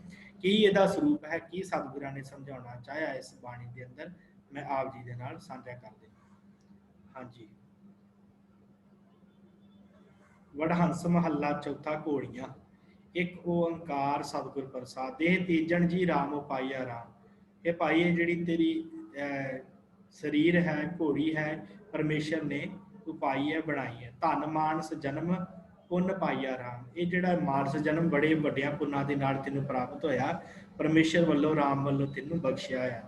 ਮਾਨਸ ਜਨਮ ਵੱਡ ਪੁੰਨੇ ਪਾਇਆ, ਦੇਹ ਸੋ ਕੰਚਨ ਚੰਗੜੀਆਂ। ਮਾਨਸ ਜਨਮ ਵੱਡਿਆਂ ਪੁੰਨਾਂ ਦੇ ਨਾਲ ਤੈਨੂੰ ਪ੍ਰਾਪਤ ਹੋਇਆ, ਦੇਹ ਸੋ ਕੰਚਨ ਚੰਗੜੀਆਂ। ਮਾਰੇ ਕਹਿੰਦੇ ਇਹ ਜਿਹੜਾ ਸੋਨੇ ਵਰਗਾ ਹੈ ਇਹ ਸਰੀਰ ਜਿਹੜਾ ਤੈਨੂੰ ਪ੍ਰਾਪਤ ਹੋਇਆ। ਗੁਰਮੁਖ ਰੰਗ ਚਲੂਲਾ ਪਾਵੇ, ਹਰ ਹਰ ਹਰ ਨਵ ਰੰਗੜੀਆਂ। ਜਿਹੜੇ ਗੁਰਮੁਖ ਪਿਆਰੇ ਹੁੰਦੇ ਆ ਉਹ ਚਲੂਲਾ ਰੰਗ, ਪੱਕਾ ਰੰਗ ਚਾੜ ਲੈਂਦੇ ਸਰੀਰ ਦੇ ਉੱਤੇ, ਹਰ ਹਰ ਨਵ ਰੰਗੜੀਆਂ, ਪਰਮੇਸ਼ਰ ਦੇ ਨਾਮ ਦੇ ਵਿੱਚ ਰੰਗੇ ਜਾਂਦੇ, ਹਰੀ ਦੇ ਨਾਮ ਦੇ ਵਿੱਚ। ਇਹ ਦੇਹ ਸੋ ਬਾਕੀ ਜਿਤ ਹਰ ਜਾਪੀ, ਹਰ ਹਰ ਨਾਮ ਸੁਹਾਵੀ। ਇਹ ਦੇਹ ਜੋ ਬਾਕੀ, ਮਾਰੇ ਕਹਿੰਦੇ ਜਿਹੜੀ ਦੇਹ ਆ ਨਾ ਤੇਰਾ ਸਰੀਰ ਹੈ, ਇੱਕ ਘੋੜੀ ਹੈ ਜਿੱਤ ਹਰ ਜਾਪੀ, ਇਹਦੇ ਤੇ ਬੈਠ ਕੇ ਇਹਦੇ ਵਿੱਚ ਵਸ ਕੇ ਤੂੰ ਪਰਮੇਸ਼ਰ ਨੂੰ ਜਪਣਾ ਹੈ। ਹਰ ਹਰ ਨਾਮ ਸੁਹਾਵੀ ਆ, ਜਿਹੜਾ ਹਰੀ ਦਾ ਨਾਮ ਹੈ ਉਹ ਸੁਹਾਵਾ ਹੋਵੇਗਾ। ਵਡਭਾਗੀ ਪਾਈ ਨਾਮ ਸਿਖਾਈ, ਜਾਂ ਨਾਨਕ ਰਾਮ ਪਾਈ। ਮਾਰੇ ਕਹਿੰਦੇ ਵੱਡਿਆਂ ਭਾਗਾਂ ਨਾਲ ਦੇਰ ਪਾਈ ਹੈ ਤੂੰ, ਸਰੀਰ ਮਿਲਿਆ ਤੈਨੂੰ, ਵਡਭਾਗੀ ਪਾਈ ਨਾਮ ਸਿਖਾਈ, ਨਾਮ ਤੇਰਾ ਸਹਾਈ ਹੋਵੇਗਾ, ਜਾਂ ਨਾਨਕ ਰਾਮ ਉਪਾਈਆ। ਕਿਉਂਕਿ ਇਹ ਜਿਹੜੀ ਦੇਹ ਆ ਇਹ ਪਰਮੇਸ਼ਰ ਨੇ ਆਪ ਉਪਾਈ ਹੈ ਤੇਰੇ ਵਾਸਤੇ, ਕਿਉਂਕਿ ਤੂੰ ਇਸ ਘੋੜੀ ਰੂਪੀ ਦੇਹ ਰੂਪੀ ਘੋੜੀ ਦੇ ਉੱਤੇ ਚੜ੍ਹ ਕੇ ਪਰਮੇਸ਼ਰ ਨੂੰ ਪਾ ਸਕੇ। ਸੋ ਸਾਧ ਸੰਗਤ ਇਹ ਜਿਹੜੀ ਬਾਣੀ ਹੈ ਘੋੜੀਆਂ ਵਡਹੰਸ ਰਾਗ ਦੇ ਵਿੱਚ 575 ਅੰਗ ਦੇ ਉੱਤੇ ਦਰਜ ਹੈ। ਆਪ ਜੀ ਨੂੰ ਵਿਸਥਾਰ ਸਹਿਤ ਪੜ੍ਹ ਸਕਦੇ ਹੋ। 2 ਸ਼ਬਦ ਹਨ ਧੰਨ ਗੁਰੂ ਰਾਮਦਾਸ ਸੱਚੇ ਪਾਤਸ਼ਾਹ ਜੀ ਦੇ ਵਡਹੰਸ ਰਾਗ ਦੇ ਅੰਦਰ। ਸੋ ਅਗਲੀ ਜਿਹੜੀ ਹੈ ਉਹ ਜਿਹੜੀ ਆਪਾਂ ਬਾਣੀ ਦੀ ਵਿਚਾਰ ਕਰਨੀ, ਉਹਦਾ ਕੋਈ ਸਿਰਲੇਖ ਨਹੀਂ ਹੈ, ਪਰ ਉਹ ਸਾਡੇ ਜੀਵਨ ਨਾਲ ਬੜੀ ਵੱਡੇ ਪੱਧਰ ਤੇ ਜੁੜੀ ਹੋਈ ਹੈ। ਸਿਰਲੇਖ ਉਹਦਾ ਨਹੀਂ ਹੈ, ਖੈਰ ਉਹ ਸ਼ੰਤ ਰੂਪ ਹੈ। ਸ਼ੰਤ ਜਿਵੇਂ ਆਪਾਂ ਹੁਣੇ ਸ਼ੰਤਾਂ ਦੀ ਗੱਲ ਕੀਤੀ ਹੈ ਨਾ, ਉਹ ਸ਼ੰਤ ਰੂਪ ਹੈ ਤੇ ਉਹਦੇ ਉੱਤੇ ਕੋਈ ਸਿਰਲੇਖ ਨਹੀਂ ਦਿੱਤਾ, ਪਰ ਆਪਾਂ ਸਾਰੇ ਜਿਹੜੇ ਆ ਉਹਨੂੰ ਆਪਾਂ ਲਾਵਾਂ ਬਾਣੀ ਬੋਲਦੇ ਆ। ਲਾਵਾਂ ਬਾਣੀ, ਲਾਵਾਂ ਪੜ੍ਹਨੀ ਆ ਜਿਹਨੂੰ ਆਪਾਂ ਕਹਿੰਦੇ ਆ, ਉਹ ਤਾਂ ਆਪਾਂ ਕਹਿੰਦੇ ਆ ਸਾਧ ਸੰਗਤ ਕਿਉਂਕਿ ਉਹਦੇ ਵਿੱਚ ਲਾਵਾਂ ਸ਼ਬਦ ਆਉਂਦਾ ਹੈ, ਹਰ ਪਹਿਲੜੀ ਲਾਮ, ਹਰ ਦੂਜੜੀ ਲਾਮ, ਇਸ ਤਰ੍ਹਾਂ ਕਰਕੇ ਸ਼ਬਦ ਆਉਂਦਾ ਹੈ ਤੇ ਤਾਂ ਕਰਕੇ ਆਪਾਂ ਉਹਨੂੰ ਲਾਵਾਂ ਦਾ ਨਾਮ ਦਿੱਤਾ। ਸੋ ਇਹ ਜਿਹੜੀਆਂ ਲਾਵਾਂ ਹਨ ਬਾਣੀ, ਇਹ ਸੂਹੀ ਰਾਗ ਦੇ ਵਿੱਚ ਦਰਜ ਹੈ 773 ਅੰਗ ਦੇ ਉੱਤੇ ਧੰਨ ਸ਼੍ਰੀ ਗੁਰੂ ਗ੍ਰੰਥ ਸਾਹਿਬ ਜੀ ਦੇ ਅੰਦਰ। ਤੇ ਇਹ ਵੀ ਧੰਨ ਸ਼੍ਰੀ ਗੁਰੂ ਰਾਮਦਾਸ ਜੀ ਦੀਆਂ ਉਚਾਰਨ ਕੀਤੀ ਹੋਈ ਬਾਣੀ ਹੈ। ਸ਼ੰਤ ਹਨ ਇਹ ਸੂਹੀ ਰਾਗ ਦੇ, ਤੇ ਇਹ ਸ਼ੰਤਾਂ ਦੇ ਅੰਦਰ ਸਤਿਗੁਰਾਂ ਨੇ ਇਹ ਜਿਹੜਾ ਸ਼ੰਤ ਵਿਸ਼ੇਸ਼ ਸੰਤ ਜਿਹੜੇ ਆ, ਇਹ ਮਹਾਰਾਜ ਨੇ ਮਰਿਆਦਾ ਬੰਨੀ ਹੈ ਕਿ ਜਦੋਂ ਸਿੱਖ ਇਸਤਰੀ ਜਾਂ ਪੁਰਖ ਦਾ ਆਪਸ ਦੇ ਵਿੱਚ ਵਿਆਹ ਹੋਵੇ ਉਦੋਂ ਇਹ ਲਾਵਾਂ ਪੜੀਆਂ ਜਾਣ। ਸੋ ਇਹਦਾ ਮੇਨ ਮੁੱਦਾ ਵੀ ਇਹੋ ਹੀ ਆ। ਮੁੱਦਾ ਕੀ ਆਪਾਂ ਕਹਿ ਸਕਦੇ, ਵਿਸ਼ਾ ਵੀ ਇਹੋ ਹੀ ਆ ਕਿ ਪਰਮੇਸ਼ਰ ਰੂਪੀ ਪਤੀ ਨੂੰ ਪ੍ਰਾਪਤ ਕਰਨਾ ਹੈ ਤੇ ਉਹਦੇ ਤੱਕ ਮਨੁੱਖ ਨੇ ਪਹੁੰਚ ਬਣਾਉਣੀ ਹੈ। ਤੇ ਮਨੁੱਖ ਦੀ ਅਵਸਥਾ ਜਿਹੜੀ ਆ ਉਹ ਦਿਨੋਂ ਦਿਨ ਜਿਵੇਂ ਪਹਿਲੀ ਲਾਮ, ਦੂਜੀ ਲਾਮ, ਤੀਜੀ ਲਾਮ, ਚੌਥੀ ਲਾਮ, ਇਸ ਤਰ੍ਹਾਂ ਇਹਦੀ ਜਿਹੜੀ ਅਵਸਥਾ ਦਿਨੋਂ ਦਿਨ ਵੱਧਦੀ ਜਾਵੇ ਤੇ ਇਹ ਪਰਮੇਸ਼ਰ ਨੂੰ ਪਾ ਲਵੇ। ਜਿੱਥੇ ਇਹ ਸੰਸਾਰਿਕ ਰੂਪ ਤੇ ਵੀ ਆ ਕਿ ਇੱਕ ਪਤੀ ਨੇ ਪਤਨੀ ਦੇ ਪ੍ਰਤੀ ਵਫਾਦਾਰ ਰਹਿਣਾ ਹੈ, ਉਹਨੂੰ ਆਪਣਾ ਪਰਮੇਸ਼ਰ ਰੂਪ ਜਾਣਨਾ, ਤੇ ਇੱਕ ਪਤਨੀ ਨੇ ਪਤੀ ਪ੍ਰਤੀ ਵਫਾਦਾਰ ਰਹਿਣਾ, ਉਹਨੂੰ ਆਪਣਾ ਪਰਮੇਸ਼ਰ ਰੂਪ ਜਾਣਨਾ। ਤੇ ਉਸੇ ਤਰ੍ਹਾਂ ਸੰਸਾਰ ਤੋਂ ਬਾਅਦ ਅਧਿਆਤਮਿਕ ਤੌਰ ਤੇ ਵੀ ਆ ਕਿ ਦੋਵਾਂ ਨੇ ਹੀ ਉਸ ਅਕਾਲ ਪੁਰਖ ਪਰਮੇਸ਼ਰ ਨੂੰ ਪਤੀ ਜਾਣ ਕੇ ਉਹਦਾ ਸਿਮਰਨ ਕਰਨਾ, ਉਹਦੇ ਵਿੱਚ ਅਭੇਦਤਾ ਜਿਹੜੀ ਹੈ ਇਹ ਪਾਉਣੀ ਹੈ। ਇਸ ਤਰ੍ਹਾਂ ਇਹ ਜਿਹੜਾ ਸ਼ੰਤ ਸੂਹੀ ਰਾਗ ਦੇ ਵਿਚਲਾ ਹੈ, ਜਿਹਨੂੰ ਆਪਾਂ ਲਾਵਾਂ ਕਹਿੰਦੇ ਆ ਸਾਧ ਸੰਗਤ, ਇਹ ਸਾਡੇ ਜੀਵਨ ਦੇ ਵਿੱਚ ਕਾਫੀ ਮਹੱਤਤਾ ਰੱਖਦੀਆਂ ਹਨ। ਤੇ ਮੈਂ ਆਪ ਜੀ ਨਾਲ ਸਾਂਝੀਆਂ ਕਰ ਦਵਾਂ ਲਾਵਾਂ, ਫਿਰ ਆਪਾਂ ਸਮਾਪਤੀ ਕਰੀਏ। ਉਪਰੰਤ ਜੋ ਰਹਿ ਜਾਵੇਗਾ ਆਪਾਂ ਕੱਲ ਨੂੰ ਵਿਚਾਰ ਲਵਾਂਗੇ। ਹਾਂਜੀ, 773 ਅੰਗ ਦੇ ਉੱਪਰ ਇਹ ਸੂਹੀ ਰਾਗ ਹੈ, ਸ਼ੰਤ ਹੈ ਸੂਹੀ ਰਾਗ ਦਾ। ਮਹੱਲਾ ਚੌਥਾ, ਚੌਥੇ ਪਾਤਸ਼ਾਹ ਦੀ ਬਾਣੀ ਹੈ। ਹਰ ਪਹਿਲੜੀ ਰਾਮ ਪ੍ਰਵਿਰਤੀ ਕਰਮ ਦ੍ਰਿੜਾਇਆ ਬਲਰਾਮ ਜੀਓ। ਬਾਣੀ ਬ੍ਰਹਮਾ ਵੇਦ ਕਰ ਧਰਮ ਦ੍ਰਿੜੋ ਪਾਪ ਤਜਾਇਆ ਬਲਰਾਮ ਜੀਓ। ਧਰਮ ਦ੍ਰਿੜੋ ਹਰ ਨਾਮ ਧਿਆਵੋ ਸਿਮਰਤ ਨਾਮ ਦ੍ਰਿੜਾਇਆ। ਸਤਿਗੁਰ ਗੁਰ ਪੂਰਾ ਆਰਾਧੋ ਸਭ ਕਿਲ ਵਿਖ ਪਾਪ ਗਵਾਇਆ। ਪੂਰੇ ਗੁਰੂ ਨੂੰ ਆਰਾਧੋ ਸਾਰੇ ਕਿਲ ਵਿਖ ਪਾਪ ਨਾਸ਼ ਹੋ ਜਾਣਗੇ। ਸਹਿਜ ਆਨੰਦ ਹੋਆ ਵਡਭਾਗੀ ਮਨ ਹਰ ਹਰ ਮੀਠਾ ਲਾਇਆ। ਸਹਿਜ ਆਨੰਦ ਦੀ ਪ੍ਰਾਪਤੀ ਦੀ ਗੱਲ ਕੀਤੀ ਹੈ ਤੇ ਵੱਡਿਆਂ ਭਾਗਾਂ ਦੀ ਪ੍ਰਾਪਤੀ ਕੀਤੀ ਹੈ। ਵਡਭਾਗੀ ਮਨ ਸਹਿਜ ਆਨੰਦ ਹੋਆ ਵਡਭਾਗੀ ਮਨ ਹਰ ਹਰ ਮੀਠਾ ਲਾਇਆ। ਜਨ ਕਹੈ ਨਾਨਕ ਲਾਭ ਪਹਿਲੀ ਆਰੰਭ ਕਾਜ ਰਚਾਇਆ। ਜਦੋਂ ਮਨੁੱਖ ਆਰੰਭ ਕਰਦਾ ਹੈ ਪਰਮੇਸ਼ਰ ਨੂੰ ਸਿਮਰਨਾ, ਜਦੋਂ ਮਨੁੱਖ ਪਰਮੇਸ਼ਰ ਨੂੰ ਸਿਮਰਨਾ ਆਰੰਭ ਕਰਦਾ ਹੈ, ਜਦੋਂ ਉਹਦੇ ਵਿੱਚ ਸੁਰਤ ਜੋੜਦਾ ਹੈ ਤੇ ਇਹ ਪ੍ਰਵਿਰਤੀ ਕਰਮਾਂ ਦੇ ਵਿੱਚ ਲੱਗਦਾ ਹੈ। ਪ੍ਰਵਿਰਤੀ ਕਰਮ ਹੁੰਦੇ ਆ ਜਿਹੜੇ ਆਰੰਭਕ ਕਰਮ ਹੋਣ। ਪ੍ਰਵਿਰਤੀ ਕਰਮ ਦ੍ਰਿੜਾਇਆ ਬਲਰਾਮ ਜੀ, ਪ੍ਰਵਿਰਤ ਕਰਮ ਇਹ ਮਨੁੱਖ ਆਰੰਭ ਕਰਦਾ ਜਦੋਂ ਪਰਮੇਸ਼ਰ ਨੂੰ ਸਿਮਰਨਾ। ਉਦੋਂ ਕਰਮ ਕਾਂਡਾਂ ਦੇ ਆਧਾਰ ਤੇ ਸ਼ੁਰੂ ਕਰਦਾ ਨਾ। ਕਰਮ ਹੀ ਹੁੰਦਾ ਜਦੋਂ ਆਪਾਂ ਗੁਰਦੁਆਰੇ ਜਾਂਦੇ ਹਾਂ, ਸਿਮਰਦੇ ਹਾਂ, ਬਾਣੀ ਪੜ੍ਹਦੇ ਹਾਂ, ਕੀਰਤਨ ਕਰਦੇ, ਕਰਮ ਕਰਦੇ ਹਾਂ। ਫਿਰ ਦੂਜੜੀ ਲਾਮ ਸਤਿਗੁਰ ਪੁਰਖ ਮਿਲਾਇਆ ਬਲਰਾਮ ਜੀਓ। ਫਿਰ ਸਤਿਗੁਰ ਪੁਰਖ ਦੀ ਪ੍ਰਾਪਤੀ ਦੀ ਗੱਲ ਕੀਤੀ ਆ। ਫਿਰ ਗੁਰੂ ਕੀ ਕਰਦਾ ਹੈ, ਨਿਰਭਉ ਭੈ ਮਨ ਹੋਏ ਹਉਮੈ ਮੈਲ ਗਵਾਇਆ ਬਲਰਾਮ ਜੀਓ। ਫਿਰ ਗੁਰੂ ਕੀ ਕਰਦਾ ਹੈ, ਨਿਰਭਉ ਕਰ ਦਿੰਦਾ ਹੈ, ਭੈ ਖਤਮ ਹੋ ਜਾਂਦਾ ਹੈ, ਮੈਲ ਖਤਮ ਹੋ ਜਾਂਦੀ ਹੈ। ਨਿਰਭਉ ਪਾਇਆ ਨਿਰਮਲ ਭਾਵ ਪਾਇਆ ਹਰ ਗੁਣ ਗਾਇਆ। ਫਿਰ ਇੱਕ ਭਾਵ ਪ੍ਰਾਪਤ ਹੁੰਦਾ ਹੈ, ਇੱਕ ਜਾਂਦਾ ਹੈ ਤੇ ਇੱਕ ਆਉਂਦਾ ਹੈ। ਨਿਰਭਉ ਭਾਵ ਜਿਹੜਾ ਪਰਮੇਸ਼ਰ ਦਾ ਨਿਰਮਲ ਭਾਵ ਉਹ ਪ੍ਰਾਪਤ ਹੋ ਜਾਂਦਾ ਹੈ। ਨਿਰਮਲ ਭਾਵ ਪਾਇਆ ਹਰ ਗੁਣ ਗਾਇਆ, ਹਰੀ ਦੇ ਗੁਣ ਗਾਏ ਜਾਂਦੇ ਆ। ਹਰ ਵੇਖਿਆ ਰਾਮ ਹਦੂਰੇ, ਹਰੀ ਨੂੰ ਹਦੂਰ ਨੇੜੇ ਦੇਖਦਾ ਮਨੁੱਖ। ਫਿਰ ਹਰ ਆਤਮ ਰਾਮ ਪਸਾਰਿਆ ਸਾਮੀ ਸਰਬ ਰਿਆ ਭਰਪੂਰੇ। ਹਰ ਜਗ੍ਹਾ ਦੇ ਤੇ ਉਹ ਪਰਮੇਸ਼ਰ ਹੀ ਰਮਿਆ ਹੋਇਆ ਦਿਖਦਾ। ਅੰਤਰ ਬਾਹਰ ਹਰ ਪ੍ਰਭ ਏਕੋ ਮਿਲ ਹਰ ਜਨ ਮੰਗਲ ਗਾਏ। ਅੰਦਰ ਬਾਹਰ ਮਨੁੱਖ ਨੂੰ ਪਰਮੇਸ਼ਰ ਹੀ ਦਿਖਦਾ ਹੈ ਜਦੋਂ ਦੂਸਰੇ ਅਵਸਥਾ ਦੇ ਵਿੱਚ ਪਹੁੰਚਦਾ ਹੈ। ਜਨ ਨਾਨਕ ਦੂਜੀ ਲਾਭ ਚਲਾਈ ਅਨਹਦ ਸ਼ਬਦ ਵਜਾਏ। ਅਨਹਦ ਸ਼ਬਦ ਉਹਦੇ ਅੰਦਰ ਵੱਜਣ ਲੱਗ ਪੈਂਦੇ ਆ ਜਦੋਂ ਪਰਮੇਸ਼ਰ ਕਿਰਪਾ ਕਰਦਾ ਦੂਸਰੀ ਲਾਭ ਦੇ ਅੰਦਰ। ਫਿਰ ਤੀਸਰੀ ਲਾਭ ਦੇ ਅੰਦਰ ਬਖਸ਼ਿਸ਼ ਕੀਤੀ ਹੈ। ਤੀਸਰੀ ਲਾਭ ਮਨ ਚਾਉ ਭਇਆ ਬੈਰਾਗੀਆ ਬਲਰਾਮ ਜੀਓ। ਮਨ 'ਚ ਚਾਉ ਉੱਠਦਾ ਬੈਰਾਗੀਆ ਬਲਰਾਮ ਜੀਓ। ਸੰਤ ਜਨਾ ਹਰ ਮੇਲ ਹਰ ਪਾਇਆ ਵਡਭਾਗਿਆ ਬਲਰਾਮ ਜੀਓ। ਫਿਰ ਸੰਤਾਂ ਦਾ ਮੇਲ ਹੁੰਦਾ ਹੈ, ਸੰਗਤ ਕਰਦਾ ਹੈ ਵੱਧ ਤੋਂ ਵੱਧ ਮਨੁੱਖ, ਵਡਭਾਗ ਹੁੰਦਾ ਹੈ, ਵਡਭਾਗੀਆ ਬਲਰਾਮ ਜੀਓ। ਵਡਭਾਗ ਦੇ ਨਾਲ ਸੰਗਤ ਮਿਲਦੀ ਹੈ। ਨਿਰਮਲ ਹਰ ਪਾਇਆ ਹਰ ਗੁਣ ਗਾਇਆ ਮੁਖ ਬੋਲੀ ਹਰ ਬਾਣੀ। ਹਰੀ ਦੀ ਬਾਣੀ ਪਰਮੇਸ਼ਰ ਦੀ ਬਾਣੀ ਫਿਰ ਮੂੰਹੋਂ ਪੜ੍ਹਦਾ ਹੈ, ਸਿਮਰਦਾ ਹੈ ਉਹਨੂੰ। ਸੰਤ ਜਨਾ ਵਡਭਾਗੀ ਪਾਇਆ ਹਰ ਕਥੀਏ ਕਥ ਕਹਾਣੀ। ਫਿਰ ਸੰਤਾਂ ਦੇ ਸੰਗ ਬੈਠ ਕੇ ਪਰਮੇਸ਼ਰ ਦੀਆਂ ਕਥਾ ਕਹਾਣੀਆਂ ਮਨੁੱਖ ਕਰਦਾ ਹੈ। ਹਿਰਦੈ ਹਰ ਹਰ ਹਰ ਤਨ ਉਪਜੀ ਹਰ ਜਪੀਐ ਮਸਤਕ ਭਾਗ ਜੀਓ। ਜਨ ਨਾਨਕ ਬੋਲੇ ਤੀਜੀ ਲਾਵੈ ਮਨ ਉਪਜੈ ਮਨ ਬੈਰਾਗ ਜੀਓ। ਫਿਰ ਤੀਸਰੇ ਨੰਬਰ ਦੇ ਉੱਤੇ ਮਨੁੱਖ ਦੇ ਅੰਦਰ ਪਰਮੇਸ਼ਰ ਨੂੰ ਮਿਲਣ ਦਾ ਬੈਰਾਗ ਉਹ ਪੈਦਾ ਹੁੰਦਾ ਹੈ। ਫਿਰ ਚੌਥੀ ਲਾਭ ਮਨ ਸਹਿਜ ਪਿਆ ਹਰ ਪਾਇਆ ਬਲਰਾਮ ਜੀਓ। ਫਿਰ ਸਹਿਜ ਅਵਸਥਾ ਮਨੁੱਖ ਨੂੰ ਪ੍ਰਾਪਤ ਹੁੰਦੀ ਹੈ। ਗੁਰਮੁਖ ਮਿਲਿਆ ਸੁਭਾਏ ਹਰ ਮਨ ਤਨ ਮਿੱਠਾ ਲਾਇਆ ਬਲਰਾਮ ਜੀਓ। ਫਿਰ ਪਰਮੇਸ਼ਰ ਮਨ ਤਨ 'ਚ ਮਿੱਠਾ ਲੱਗਣ ਲੱਗ ਪਿਆ, ਗੁਰਮੁਖ ਹੋ ਗਿਆ ਮਨੁੱਖ। ਹਰ ਮਿੱਠਾ ਲਾਇਆ ਮੇਰੇ ਪ੍ਰਭ ਆਇਆ ਅਣਦਿਨ ਹਰ ਲਿਵ ਲਾਈ। ਦਿਨ ਰਾਤ ਦੇ ਲਿਵ ਲੱਗ ਜਾਂਦੀ ਪਰਮੇਸ਼ਰ ਦੇ ਵਿੱਚ। ਮਨ ਚਿੰਦਿਆ ਫਲ ਪਾਇਆ ਸੁਆਮੀ ਹਰ ਨਾਮ ਵੱਜੀ ਵਧਾਈ। ਮਨ ਚਿੰਦੇ ਫਲ ਪ੍ਰਾਪਤ ਹੋ ਜਾਂਦੇ ਆ, ਨਾਮ ਦੀ ਵੱਜੀ ਵਧਾਈ। ਫਿਰ ਵਧਾਈਆਂ ਵੱਜਦੀਆਂ, ਅਨਹਦ ਸ਼ਬਦ ਵੱਜਣ ਲੱਗ ਪੈਂਦੇ ਆ।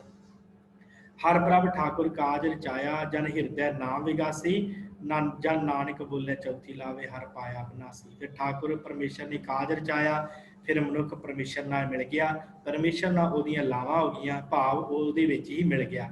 ਜਿਵੇਂ ਪਤੀ ਪਤਨੀ ਆਪਸ ਦੇ ਵਿੱਚ ਮਿਲ ਜਾਂਦੇ ਆ, ਇਸੇ ਤਰ੍ਹਾਂ ਮਨੁੱਖ ਹਰ ਪ੍ਰਭ ਠਾਕੁਰ ਕਾਜ ਰਚਾਇਆ ਜਨ ਹਿਰਦੈ ਨਾਮ ਵਿਗਾਸੀ। ਹਿਰਦੇ 'ਚ ਨਾਮ ਉਪਜਿਆ ਤੇ ਮਨੁੱਖ ਪਰਮੇਸ਼ਰ ਦੇ ਵਿੱਚ ਉਹਦਾ ਮੇਲ ਹੋ ਗਿਆ। ਜਨ ਨਾਨਕ ਬੋਲੇ ਚੌਥੀ ਲਾਵੇ ਹਰ ਪਾਇਆ ਅਵਿਨਾਸੀ। ਫਿਰ ਉਹਨੂੰ ਅਵਿਨਾਸੀ ਪੁਰਖ ਪਰਮੇਸ਼ਰ ਅਕਾਲ ਪੁਰਖ ਦੀ ਪ੍ਰਾਪਤੀ ਹੋ ਗਈ। ਇਸ ਤਰ੍ਹਾਂ ਸਾਧ ਸੰਗਤ ਇਹ ਲਾਵਾਂ ਜਿਹੜੀਆਂ ਇਹਨਾਂ ਦੀ ਮਹੱਤਤਾ ਸਾਡੇ ਜੀਵਨ ਵਿੱਚ ਹੈ। ਜਦੋਂ ਵਿਆਹ ਹੁੰਦਾ ਹੈ, ਜਦੋਂ ਆਨੰਦ ਕਾਰਜ ਹੁੰਦੇ, ਉਦੋਂ ਇਹਨਾਂ ਲਾਵਾਂ ਦਾ ਪਾਠ ਕੀਤਾ ਜਾਂਦਾ। ਅੱਗੇ ਜੋ ਸਾਧ ਸੰਗਤ ਸਿਰਲੇਖ ਰਹਿ ਗਏ ਹਨ, ਜਿਵੇਂ 12ਵਾਂ 52 ਅੱਖਰੀ ਆਨੰਦ ਸੋਹਿਲੇ ਦੱਖਣੀ ਓਂਕਾਰ, ਸਿੱਧ ਗੋਸ਼ਟ, ਇਹਨਾਂ ਦੇ ਬਾਰੇ ਆਪਾਂ ਵਿਚਾਰ ਜਿਹੜੀ ਹੈ ਉਹ ਕੱਲ੍ਹ ਦੀ ਕਲਾਸ 'ਚ ਕਰਾਂਗੇ। ਤੇ ਆਪ ਜੀ ਜੋ ਬਾਣੀ ਪੜ੍ਹਨ ਵਾਲੇ ਹੋ, ਆਪ ਜੀ ਨੇ ਵੀ ਧਿਆਨ ਦੇਣਾ ਕਿ ਜੇ ਕੋਈ ਸਿਰਲੇਖ ਇਸ ਤਰ੍ਹਾਂ ਦਾ, ਕਿਉਂਕਿ ਮੈਨੂੰ ਜਿੰਨਾ ਕੁ ਲੱਭਾ ਧੰਨ ਸ਼੍ਰੀ ਗੁਰੂ ਗ੍ਰੰਥ ਸਾਹਿਬ ਦੇ ਵਿੱਚ, ਜਿੰਨੀ ਕੁ ਮੇਰੀ ਪਹੁੰਚ ਹੋਈ, ਮੈਂ ਉਨਾ ਕੁ ਹੀ ਲੱਭ ਕੇ ਆਪ ਜੀ ਨਾਲ ਸਾਂਝਾ ਕਰ ਰਿਹਾ। ਪਰ ਜੇ ਆਪ ਜੀ ਨੂੰ ਕੁਝ ਹੋਰ ਜ਼ਿਆਦਾ ਲੱਭੇ ਤੇ ਉਹ ਵੀ ਆਪ ਜੀ ਨੇ ਦੱਸ ਦੇਣਾ, ਕਿਉਂਕਿ ਹੁਣ ਕਲਾਸ ਚੱਲ ਰਹੀ ਹੈ ਤੇ ਆਪਾਂ ਇਹਨਾਂ ਕਲਾਸਾਂ ਦੇ ਵਿੱਚ ਹੀ ਇਹ ਵਿਚਾਰ ਲਵਾਂਗੇ। ਤੇ ਕਿਉਂਕਿ ਰਿਕਾਰਡ ਵੀ ਹੋ ਰਿਹਾ, ਆਉਣ ਵਾਲੇ ਸਮੇਂ ਦੇ ਵਿੱਚ ਜੇ ਸਾਨੂੰ ਕਿਤੋਂ ਕੁਝ ਭੁੱਲ ਹੋ ਜਾਵੇ, ਕਿਤੋਂ ਭੁੱਲ ਜਾਵੇ, ਤੇ ਆਪਾਂ ਫਿਰ ਰਿਕਾਰਡਿੰਗ ਕਲਾਸ ਸੁਣ ਕੇ ਤੇ ਉਹ ਯਾਦ ਕਰ ਸਕਦੇ ਹਾਂ। ਸੋ ਇੰਨੀਆਂ ਕੁ ਬੇਨਤੀਆਂ ਆਪ ਜੀ ਨੇ ਪ੍ਰਵਾਨ ਕਰਨੀਆਂ। ਜੇ ਆਪ ਜੀ ਨੇ ਕੁਝ ਪੁੱਛਣਾ ਹੈ ਜਾਂ ਦੱਸਣਾ ਹੈ ਤੇ ਆਪਣਾ ਮਾਈਕ ਔਨ ਕਰਕੇ ਦੱਸ ਸਕਦੇ ਹੋ, ਫਿਰ ਆਪਾਂ ਸਮਾਪਤੀ ਕਰੀਏ। ਹਾਂਜੀ, ਵਾਹਿਗੁਰੂ ਵਾਹਿਗੁਰੂ। ਠੀਕ ਹੈ ਸਾਧ ਸੰਗਤ ਜੀ, ਸਮਾਂ ਕਾਫੀ ਹੋ ਗਿਆ ਹੈ, ਇੰਨੀਆਂ ਕੁ ਬੇਨਤੀਆਂ ਪ੍ਰਵਾਨ ਕਰਨੀਆਂ। ਇਸੇ ਤਰ੍ਹਾਂ ਆਪ ਜੀ ਨੇ ਅੰਮ੍ਰਿਤ ਵੇਲੇ ਸਵੇਰ ਵਾਲੀ ਤੇ ਸ਼ਾਮ ਵਾਲੀ ਕਲਾਸ 'ਚ ਜੁੜਦੇ ਰਹਿਣਾ। ਇੱਥੇ ਹੀ ਸਮਾਪਤੀ ਹੈ। ਬਲਾਓ ਫਤਿਹ। ਵਾਹਿਗੁਰੂ ਜੀ ਕਾ ਖਾਲਸਾ, ਵਾਹਿਗੁਰੂ ਜੀ ਕੀ ਵਾਹਿਗੁਰੂ ਜੀ ਫਤਿਹ। ਫਤਿਹ।